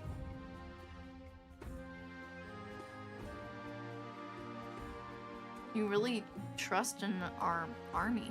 Oh, morale. I'm gonna wait for a few more to vote. Let's see. Okay. It's a tie! Going has been tied at 3. I'm going to choose the wall. Delay the scheme for 1 season. Let's go! A wall? I really don't think that is necessary. Such things are always torn down eventually. Of course you would say that, Nightmare. Always conspiring against me. You with your stupid little witch friend. Perhaps he's right, but at least it will buy you some time. Work on the so-called Poneko II's wall begins right away. There's no time to waste. Build that wall. We will. Is this one of those, defend the castle games? Not exactly. This is sort of a, this is a game where there's audience participation, so you guys are able to vote on certain things, and you are all kind of working to win against me and the other groups. So basically there are different win conditions for all of you. Now look, imagine all the free ice they can give us. I don't need any extra mice, really. Ice cream is pretty good, but it's not worth dying over. And make them pay for it. Yes, morale. Yes. A very good idea. We'll make the ice giants pay for their for the wall.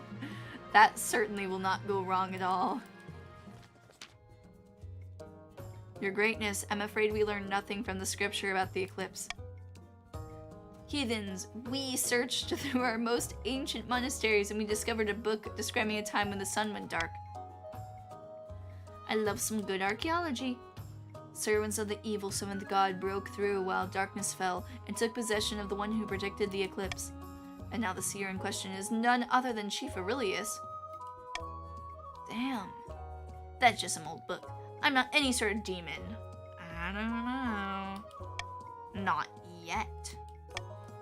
Your Highness, the scripture describes how the demons will use Aurelius to bring havoc to our realm. We must protect the kingdom. I don't know. Do I trust Kula Soup? Let me see. Rally priest for protection. Faith defiance. Lover of authority. Execute Chief Aurelius immediately. This is nonsense. Some old book isn't worth worrying about. I do not want to have to pay any money. So you guys can choose from the rest. Well, time to get a frozen finger to your wife now, Your Majesty.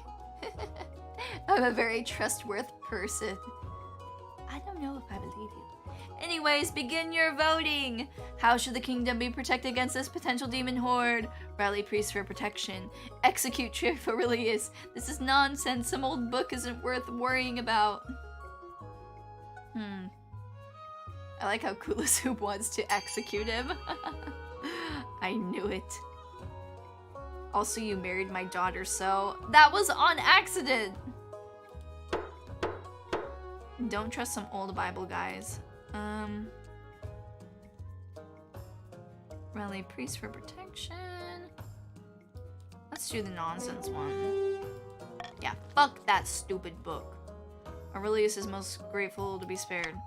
Some nobles exchange worried glances while others praise your level-headedness. Meanwhile, the eclipse draws ever nearer.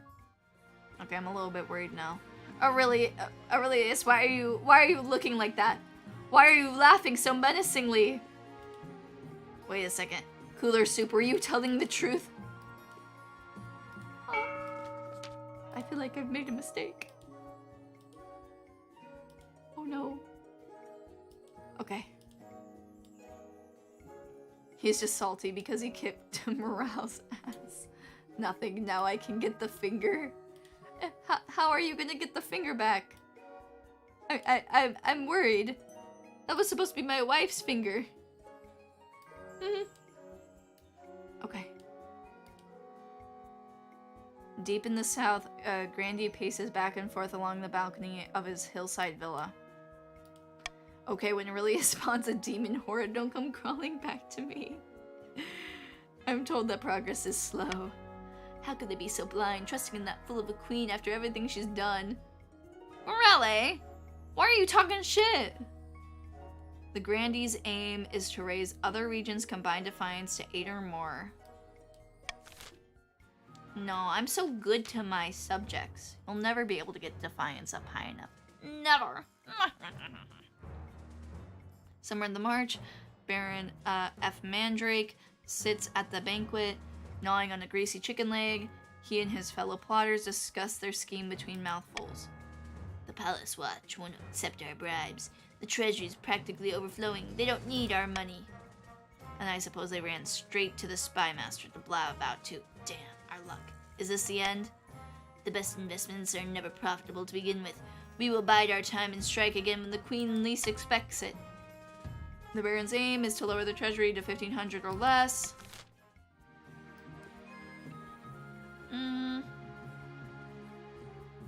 Well, since you guys want to lower my treasury so much,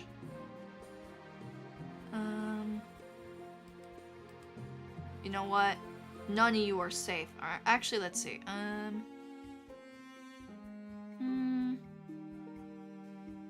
Yeah, none of you are safe. That's what you guys get for not appreciating me. Hey, at least I did it to all of you guys this time. You can't say it's unfair this time. A rogue golem has crossed into our territory over the Ashmedian border, Your Highness. This could be an exciting opportunity. What's exciting about it? Please, my liege. This is our chance to figure out how golem magic works. We could even turn it against Ashmedi. Your Majesty, the barons would drown their own grandmothers to gain advantage over Ashmedi or over the chiefs and grandees. Golems are an offense to the ninth god and they're dangerous. We should destroy it before it gets out of control. What should be done with the rogue Ashmedian golem? Use it as a source of labor, add it to the Marcher army. I think that the Marcher and the Barons are synonymous. Take it apart and figure out secrets, trade, destroy it. I think that C makes the most amount of sense. Just because it seems like it's the highest likelihood for success. So I'm gonna vote for that one. And I put my golden choice on it, so if you vote for that one, you get some free money, which would probably be pretty helpful after I took some of it. What should be done with the rogue Ashmedian golem that has crossed into the mark? Use it as a source of labor, add it to the Marcher army, take it apart and figure out its secrets, and destroy it. High taxes, and she doesn't want more trade. How are we supposed to bring money in? I do want trade, but you guys are only wanting trade to go up so that you can steal from the other ones. It's not fair. Oh, you guys really like that one too. Alright. 70%. We can do it, right? The secrets of the golem have been a mystery for too long. I'll put our very best artisans to work on figuring it out, says Baron Johnny Cat. A few weeks later, Baron Johnny Cat reports back with a gleeful smile. It's slow going, my liege, but we're getting somewhere. In a few months, I think we'll have cracked it. 500 doubloons. Oh, crystal pox. Your Highness, I bring bad news. An outbreak of crystal pox is ravaging the march, says Fuzzy Mandrake. Crystal pox, what's that? A most terrible disease, Your Highness. It begins with a rash of boils which slowly and painfully crystallize until the poor victim is sparkling like a diamond. Sounds like a kind of cool disease, though. Eventually, the sufferer becomes a crystalline statue, a painful but admittedly glamorous way to go. And what am I supposed to do about it? Your Majesty, if I may make a suggestion. Victims of crystal pox are only infectious at the boil stage. Once they are fully covered in crystals, they are no longer able to spread the disease. Indeed, the crystal pox can be harvested and used to make jewelry. If we allowed the pox to spread, we could make the money in the march. What do you think, guys? Should I let my people die so that I can make more money? Kind of tempting, I don't know. By the ninth woman, that is heartless even for you. The only way to fight the pox is to close the roads and shut down all trade until the wave subsides. Is that what you want to do? For the march? To lose money? Oh no. Spread the crystal pox and harvest the gains. Up defiance, lowers that, lowers that, lowers that. Don't do anything one way or the other. Lowers that, lowers that, lowers that, lowers that. increases that. Quarantine the march to prevent further spread. I don't know. I don't like any of them. I kind of like getting the money, but I also don't really want that one either. You guys could choose. You guys fight about it. See, go see. What should be done about the crystal box spreading in the march? Damn, that's very nice of you guys to want to quarantine it. Hell no, Pixie. What do you mean you guys don't want to become crystals? What? Huh?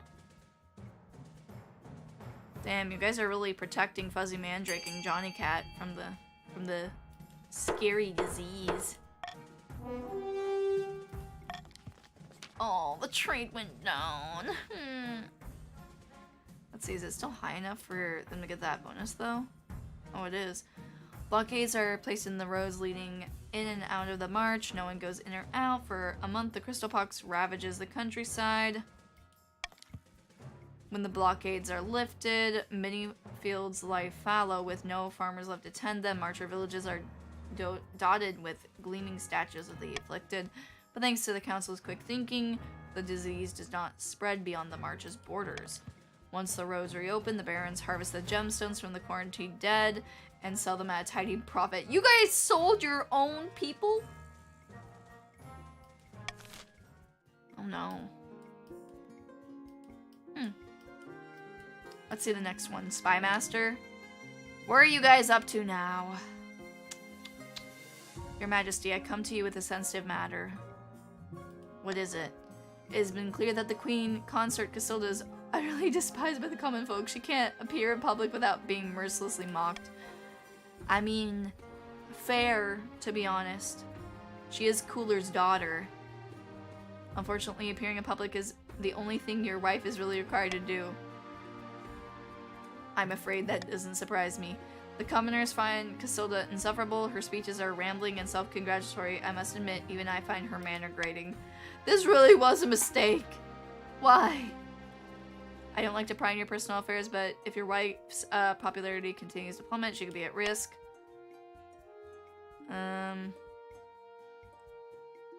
Send for my wife immediately. What is it, dear? I hear the commoners have turned against you. I don't think so. I'm pretty sure they love me. After all, who doesn't? The commoners don't and stop pretending otherwise. I'll admit they haven't warmed up as quickly as I expected, but that'll change. I'll station more city watch when you address the public. It's up to you to fix this. I'll pay for you to take speaking lessons. Let's do that. You're thinking of lessons? How could you even suggest such a thing? I absolutely refuse. Guess I'll study this. I'll station the city watch. As if any commoner would dare raise a hand against me, but thank you nonetheless. Damn. My wife is horrible. Horrible waifu. Delusional wife. Shocking. I know. It's because I didn't get to choose the wife that I wanted. My waifu, who was the Baroness, she would have been so much better. Why did you marry her in the first place? Because I thought I was selecting the Baron one, but I accidentally selected the other one. So it was a mistake. Back in the north, Chief Nightmare is hosting yet another feast at his clan hall. Not everyone is in the mood for celebrating, however. No developments, I'm afraid. The giants aren't willing to commit. Not yet, anyway. What's the problem? They leave their brains in the ice caves again, or they're too scared to take on a measly queen. Nay, not enough plunder. We must make the other regions bigger, juicier targets. Chief's aim is to raise the other regions' combined trade to 12 or more. Okay.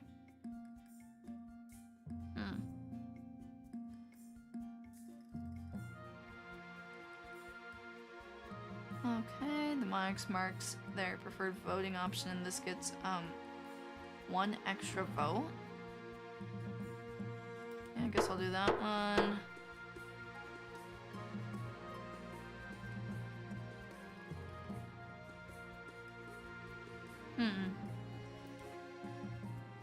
I'll go back to this. Back to the old days. Secret of the golems, increase security. We've cracked it, Your Highness. Golems are powered by the scrolls imbued with the magic words of Kaldogava, the Ashmedian machine god, says Baron Johnny Cat. We could build golems of our own, but we need to pray to Kaldovaga too. Needs I even say it? Heresy! Heresy! Allow it, but the barons must donate massively to the church. Allow it, but the golems must be powered by prayers to the 9th. Allow it without restriction. Forbid it utterly. I don't really care that much.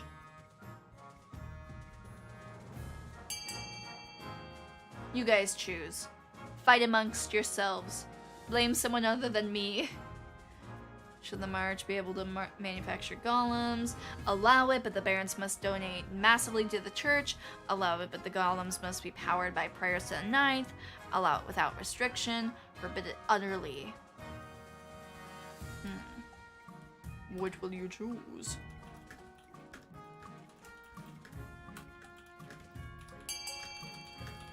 Alright, let's see. Alright, let's keep on moving. Okay. Voting is closed. Oh, wait, what? Some of the barons' wealth has decreased. Defiance is now aloof. Grudgingly, the barons cough up truly staggering amounts of money until the church is satisfied. Ooh. The church still takes a hit from such open heresy in the march, but at least they're now wealthy enough to build a few cathedrals to compensate. Meanwhile, dozens of church factories are built in Kaldovaga's name, and soon marcher armies are bolstered with untiring clay giants. Ooh, become pretty strong now.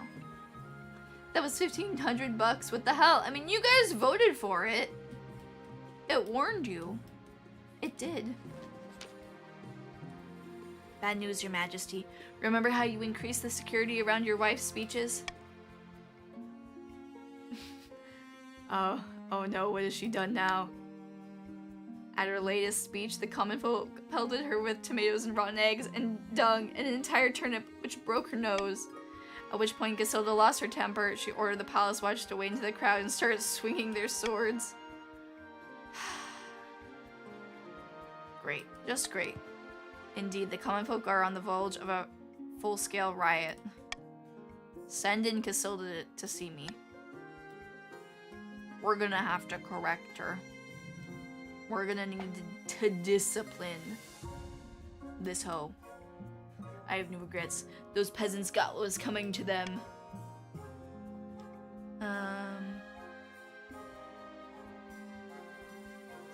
Pay restitution to the families of the slain. Publicly defend your wife's actions. No way. I think she needs to be shamed a little bit, so she's gonna go on an apology tour. What did you call my daughter? You heard me. Oh, must I really? I'll go if you order it, my queen, but don't expect me to like it. For the next 3 months, Casilda travels the kingdom begging for forgiveness. The common folk don't exactly welcome her with open arms, but they're slightly less likely to riot. A win is a win. We will take that. Oh, wait, what do I need to do now? Oh, the eclipse. I believe she must be punished for being an ass clown. I would agree. In the capital, the solar eclipse does little except make a day a little gray. But in the north, it's a different story. Your Majesty, I hardly escaped alive. Please, you must help us. Chief Aurelius has died. Aurelius II has joined the council. Oh. I'm sorry, Aurelius, for your loss. You look awfully familiar. I have my father's eyes. What happened to him was terrible. As the sun went dark, he changed into a monstrous demon creature. A reptile as tall as a building. He bit off the heads of his servants, and more demons erupted from their corpses. We fled to our lodges for safety, and the god speakers burned sacred herbs to ward off the beasts. Ninth, preserve us, just as I feared. We are forsaken. What if they spread across the kingdom, says Kula Soup. Learn to live with the demons. These are all pretty bad. I don't know. I think maybe B. B might be the best. But I mean, if you think that the demons are cool, you can do it. Aurelio, you lied to me. How could you do this? How can the Eclipse demons be vanquished? Appease the demons with animal sacrifices. Destroy the demons with the power of the ninth god. Learn to live with the demons. Which will you choose? My father was a demon, is part of the family. Let's live with Papa. Let's not. Let's learn from our mistakes and never do that again.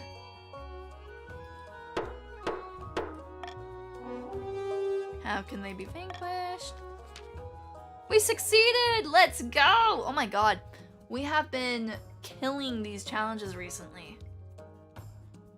Ninth priests from all across the kingdom gather in the north to protect the northern priests, or peasants. Witnesses report that one especially brave priestess punching what used to be Aurelius II's father in the fangs with the holy symbol. Wow, how brave. Eventually the creatures retreat back to the seven hells. You can only hope they're cowed. Meanwhile, the archbishop is eager for the church to take credit.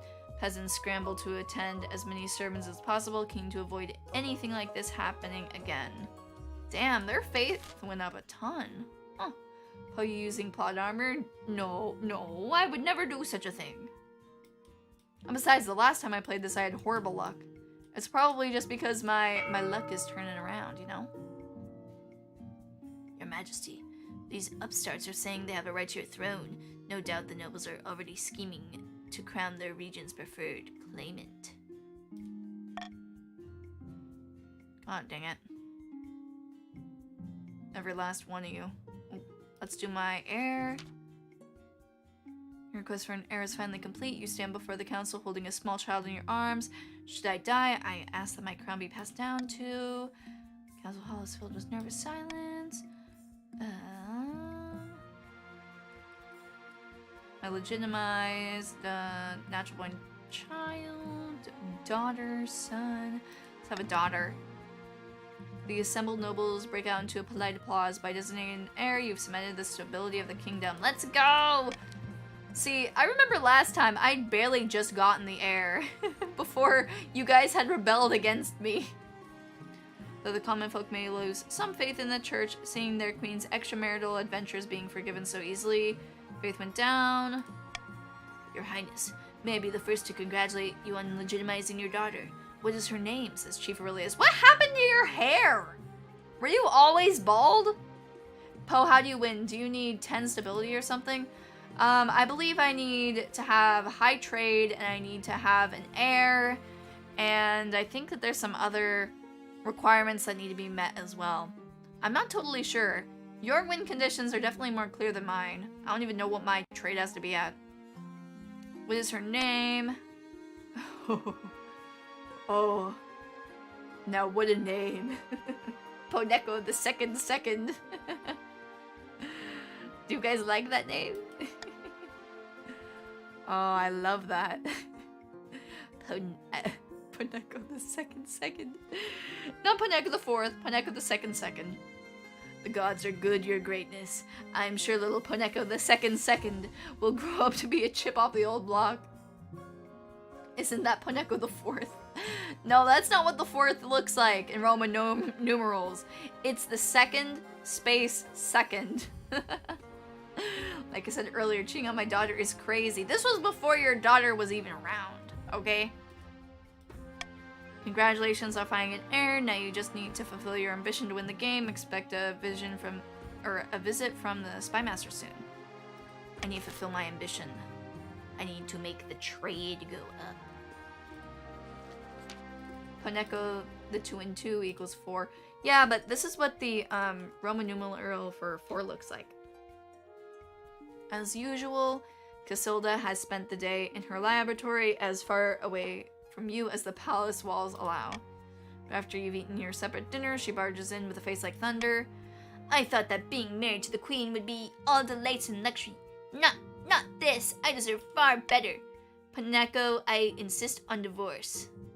Think the 9th. Now we can stop pretending. Egad, if you've been pretending, you haven't been doing it very well. Every time we talk, it ends the same way, with you stamping down on everything I wish for.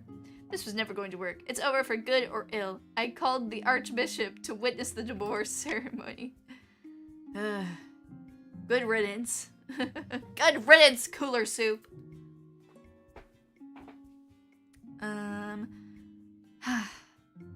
Does the Archbishop ever make things less awkward?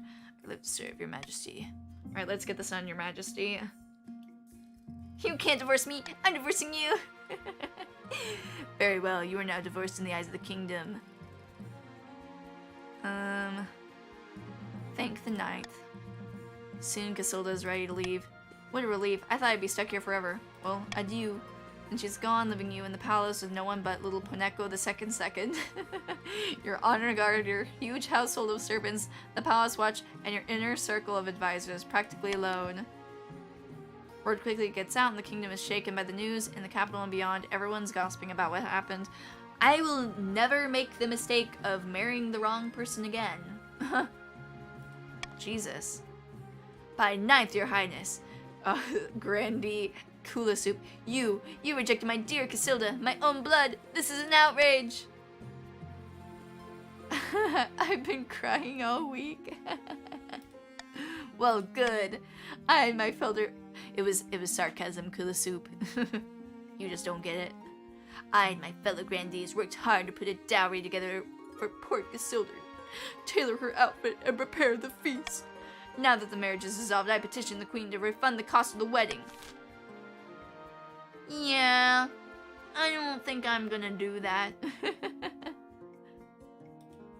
Yeah, I don't think I'm gonna do that.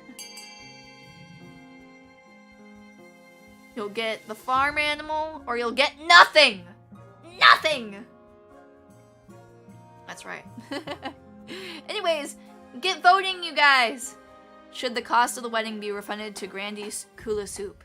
Hand over the capital's best farm animals as an alternative gift. The queen will hand over nothing. Alright, what are you guys gonna vote for?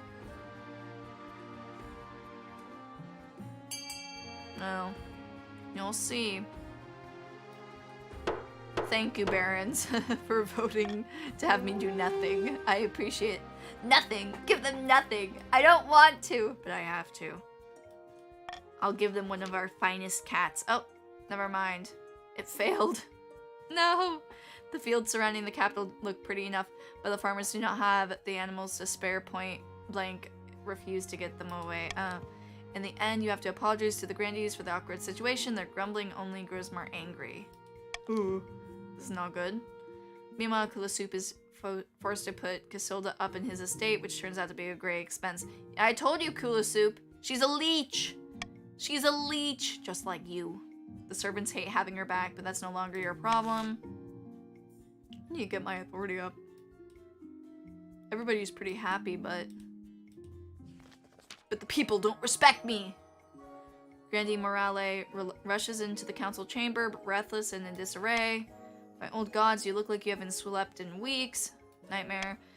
That's because I've been placed under a curse. Look, my hair has been falling out in chunks, says Morale. Perhaps you're ill or old. It was one of my peasants. I saw in her eyes. She's an evil witch. I've noticed a big theme of witches in this one. Ooh, 80% faith? Ooh, or trade.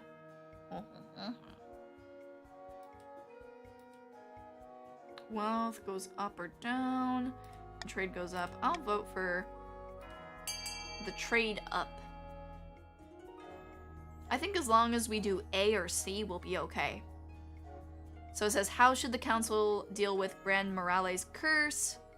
And there's, have the so-called witch be tested, send the scholars to the southern lands to find an explanation, have the accursed Morale sent to the north to relax.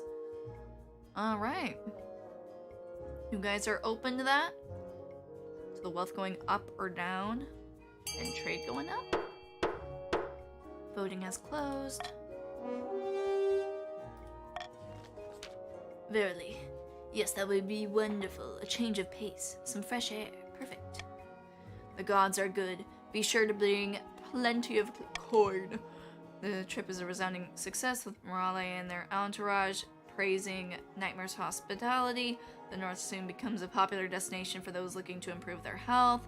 His wealth decreased a little bit, trade went up, and Chief Nightmare's wealth increased. Okay. See, I wasn't even the one taxing this time. You guys were taxing each other. Oh, the season's done. Alright, I'm gonna start the auction for the Grand Bazaar, the library, the stadium, the theater, and the cathedral, and the monument. Let's not do the theater. I don't want to know what happens if my authority goes down to 0. So let's not do that one. Yes, do the stadium. Or maybe do the library? Also, poor Kula Soup, he's all by himself and he has no money. Oh no. Oh, because Morale left. Bye-bye, Morale. See ya, everyone, both IRL and in-game, apparently. See you later. Yeah, you guys all spent it.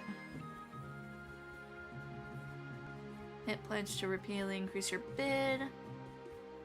Looks like we're gonna get a red building this time around. If I could, I would have voted for the theater. You would have voted to help give the blue people a building? Damn.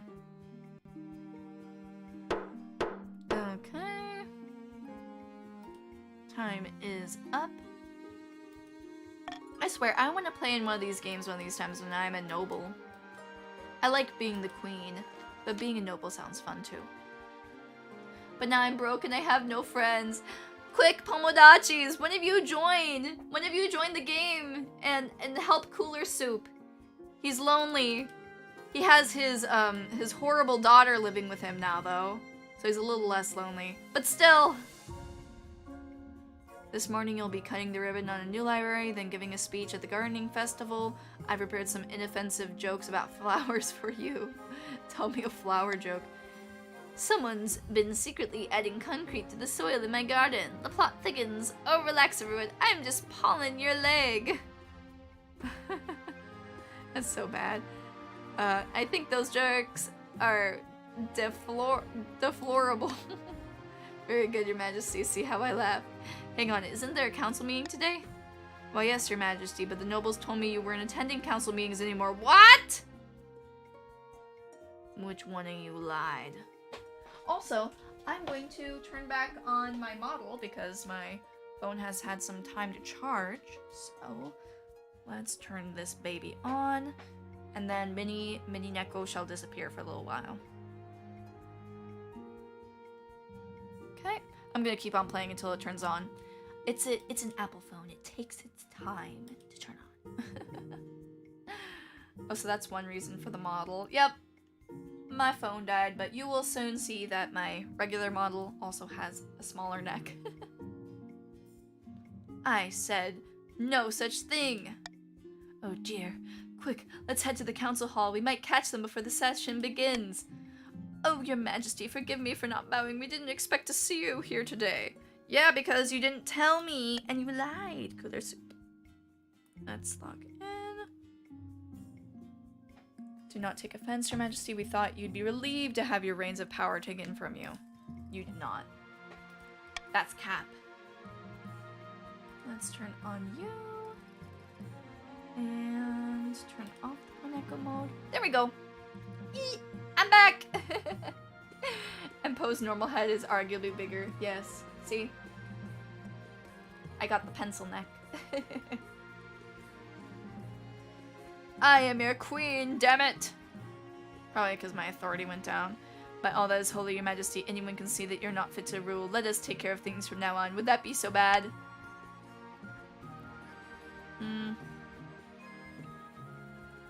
Are we going to behead him, or are we going to throw him in the dungeon? I think the dungeon, because he's all alone and I feel a little bit bad for him. As Grandy Kula Soup is dragged to the dungeon, you turn and see the other nobles are bowing and scraping before you. They should be. That's better. Kula Soup has been imprisoned. Kulasup II has joined the council. That's better. Please don't kill me. I've already been through enough, bro. I mean, but a lot of this was your fault, though. At the start of your reign, you said you wanted to be the architect of a new golden age, but so far you've not convinced anyone. The kingdom's trade is still lackluster. Your Majesty, golden age more like bronze or maybe copper. Your current ambition isn't working. If you want to stop the nobles from overthrowing you, you need to pivot, change your image. Your other advisors have some ideas. We should crush these disloyal nobles, smash their armies, and force them to submit. Your Majesty, if you could help us spread the zeal of the ninth god, the church will lend our full support. With the backing of the church, the nobles wouldn't dare move against you. The common folk are a sleeping giant that even the nobles are afraid to wake. If you become beloved by the peasants, the nobles won't dare overthrow you for fear of revolution.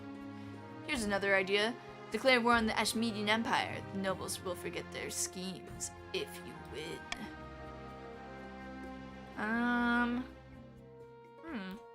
Farming and military? Authority and faith. Stability and farming. Authority and military. I think it's time for war.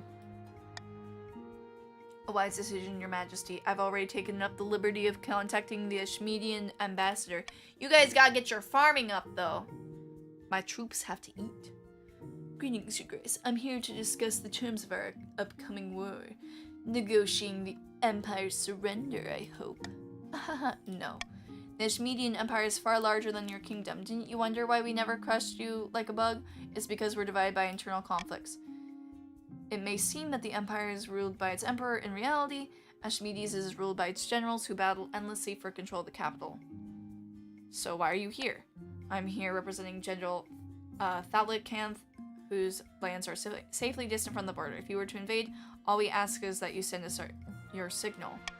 We'll launch a civil war, taking advantage of some of the chaos to bump off some of our own rivals. A bold plan.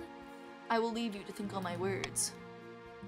If we take advantage of the Ashmedian Empire's internal divisions, we may actually have a chance.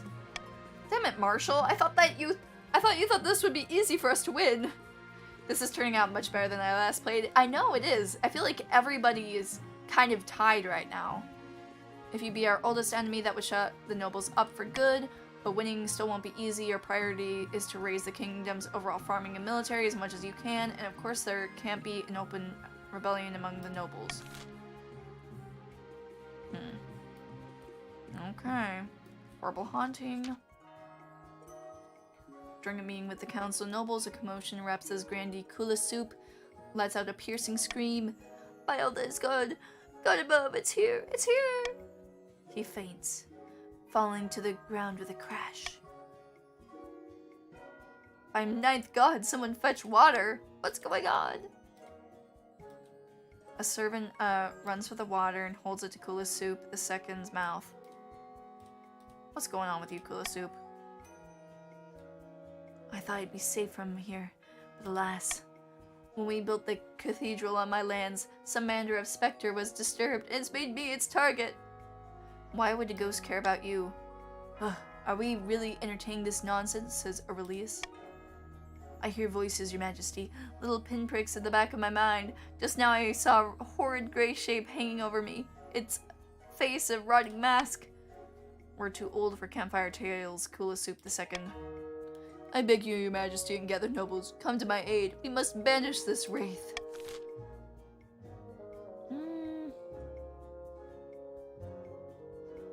I don't want to ignore it.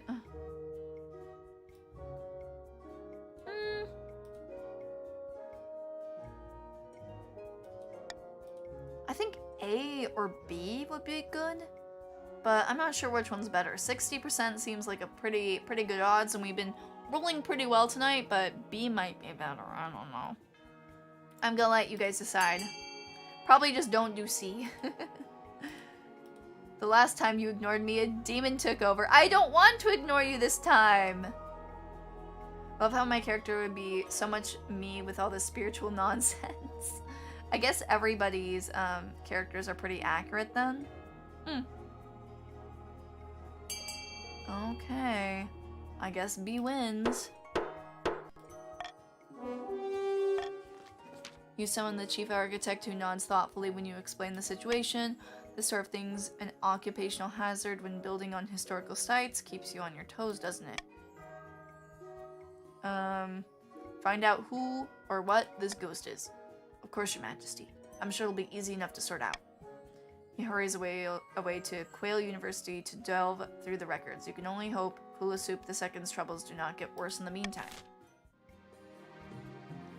Whoa. Big stuff going on. I'm not sure how long I can go though, Pomodachis. I am quite hungry. My throat kind of hurts. But let's do like 30 or so more minutes. We'll see. Po, if the kingdom loses the war, do we all lose the game? I don't think so. I don't think so, but I mean maybe. Back in the north, Chief Nightmare is hosting yet another feast at his clan hall. Meat is being passed around in good measure, and some of the chiefs are dancing on the tables. That can only mean two things, really good news or really bad news.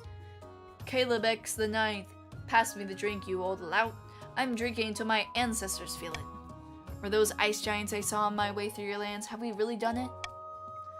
Your eyes don't deceive you, lad. They'll be marching with us tomorrow, says Nightmare. Oh no. The gods are good, but what happens after the ice giants march? Axe my ancestors. I hadn't thought of that. Someone fetch me another drink, then assemble the other chiefs. Quickly, damn you! Nightmare. Why don't you just plan ahead more? Oh, open to the chiefs of the north only.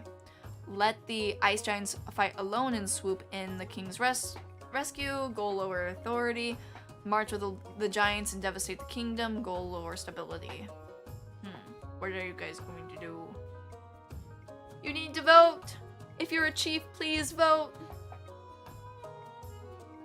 I think A probably makes a good amount of sense. Yeah. That'll be easier. You're picking the easy option.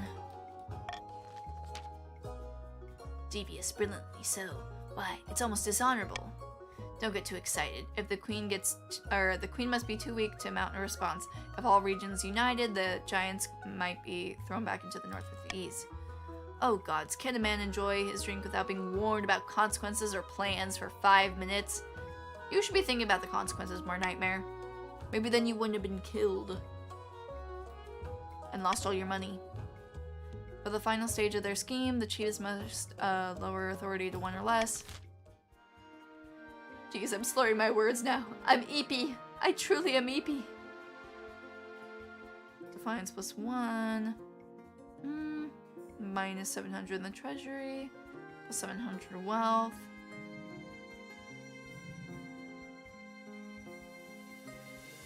I will be nice to Cooler Soup because I feel bad about everything that's going on, and I will bribe him a little bit. And the rest of you can have your normal tax. You're welcome. This is to help pay for that stupid wedding or whatever. For the last few months, your marshal has been crisscrossing the kingdom, drumming up the troops in preparation for your first strike against the Ashmedian Empire. Oh, did you want to show Missy's artwork of you during the stream? Ooh, that's a good idea. Let me get that up.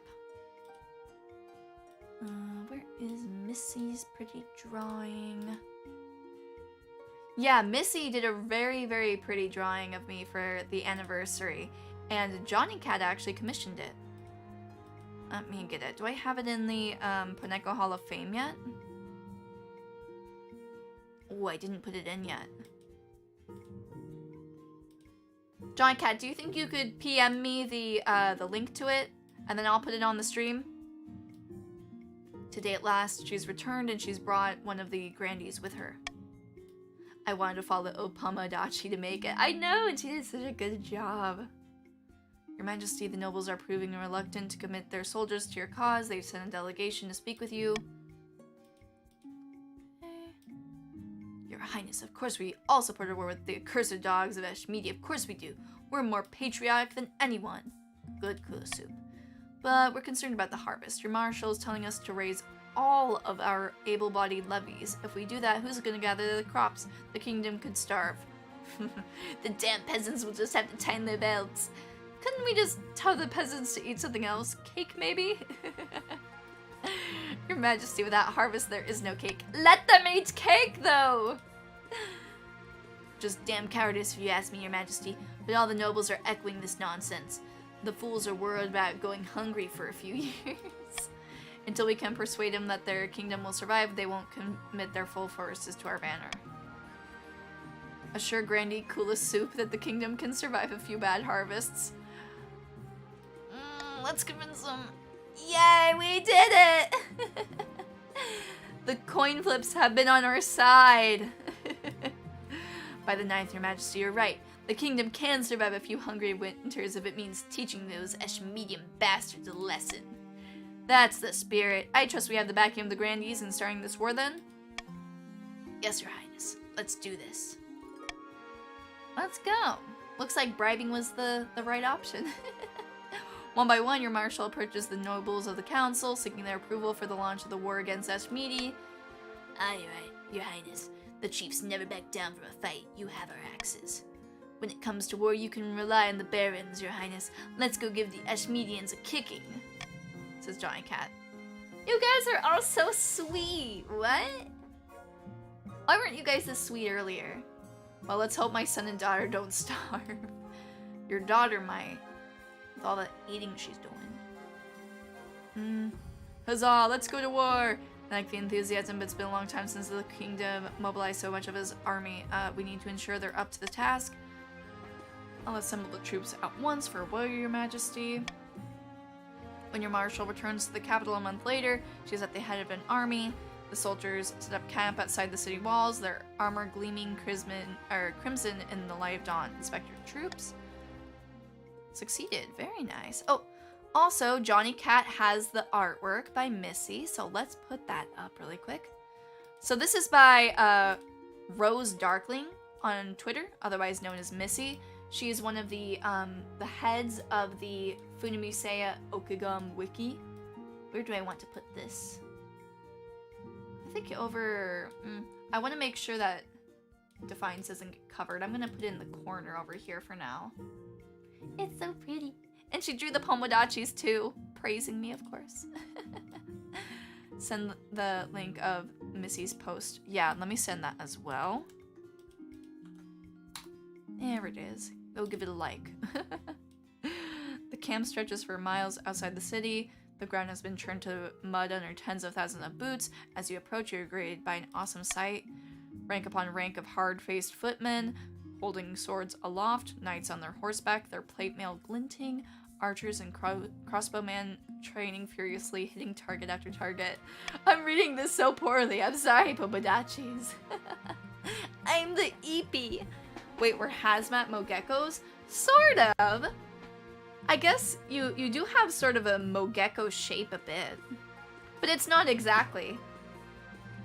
I actually wasn't the one who originally designed the Poneko Pomodachis.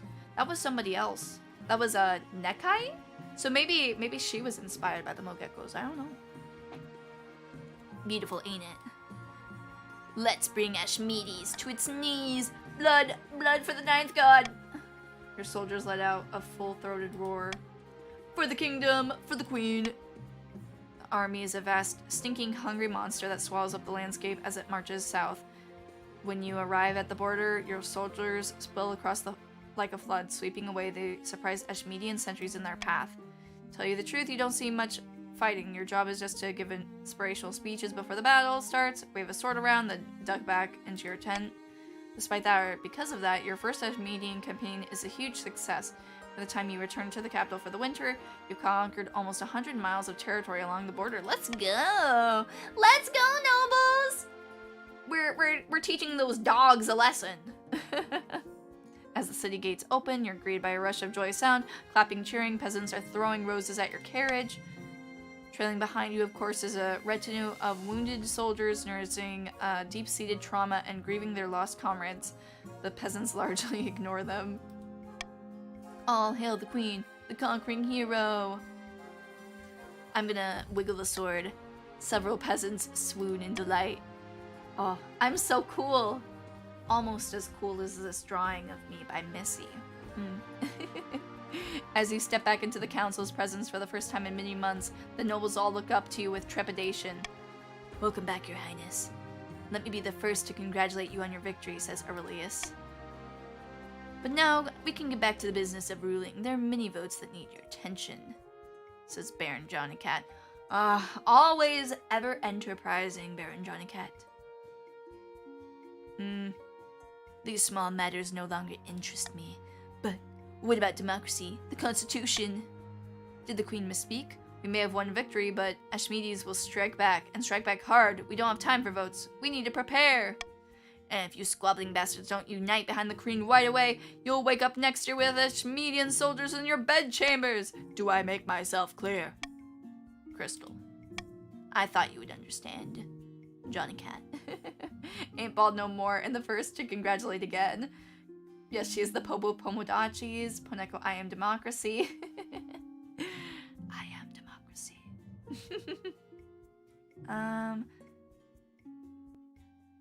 Then let's begin discussing plans for our next campaign. Aye, my liege, whatever you say. After that, the nobles never defy you again, but it's not like your life gets easier. Your Majesty, I hate to interrupt your meeting, but I just received word that the Ashmedian Empire is marching on our newly conquered territories.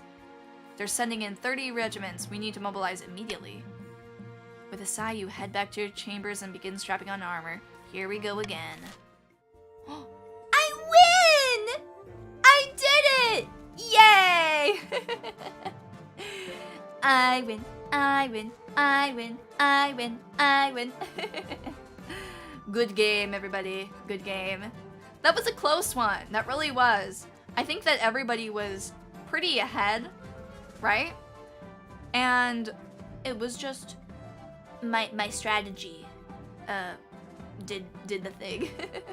Yeah, last game that we played, you guys all killed me and took over the entire kingdom for yourselves. I forgot who it was that won. I think it was the red team won.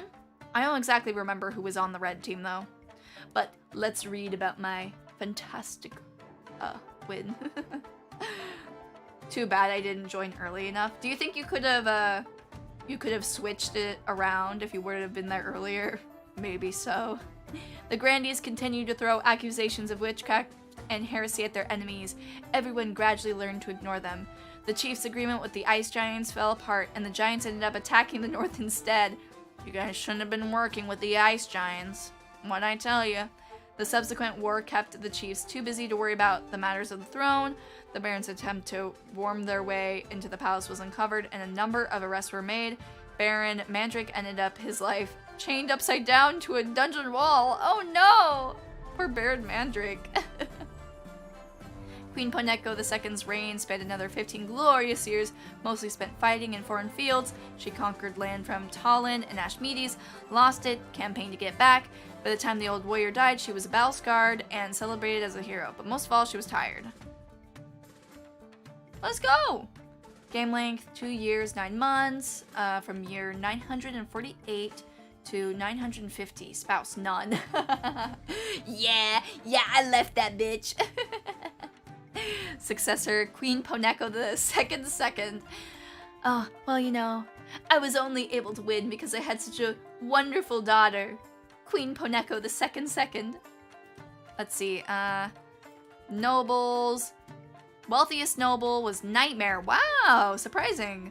Nightmare was the poorest for a while because he lost all of his money to a witch that tricked him.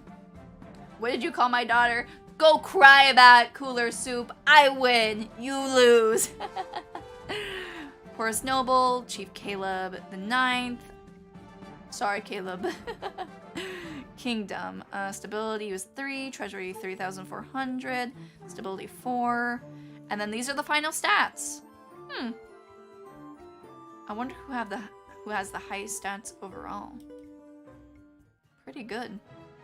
Alright, well that was very fun! Thank you guys so much for watching and celebrating this, you know, large accomplishment? I don't know if I would call it an accomplishment, but we have been together for 2 years, which is amazing. Hopefully we'll be together for many, many years more. Maybe even two years or whatever, like Poneko the second. Anyways, thank you guys so much. I hope that you had fun. I do have a fun little surprise to show you at the end of well, actually, should I show it now? No, I'm gonna save it for later.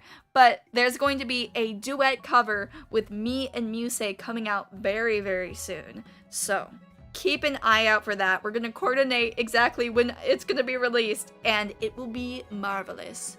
Anyways, thank you guys so much. I hope you had fun, and remember, Pomodachi Pride! Good night, everyone!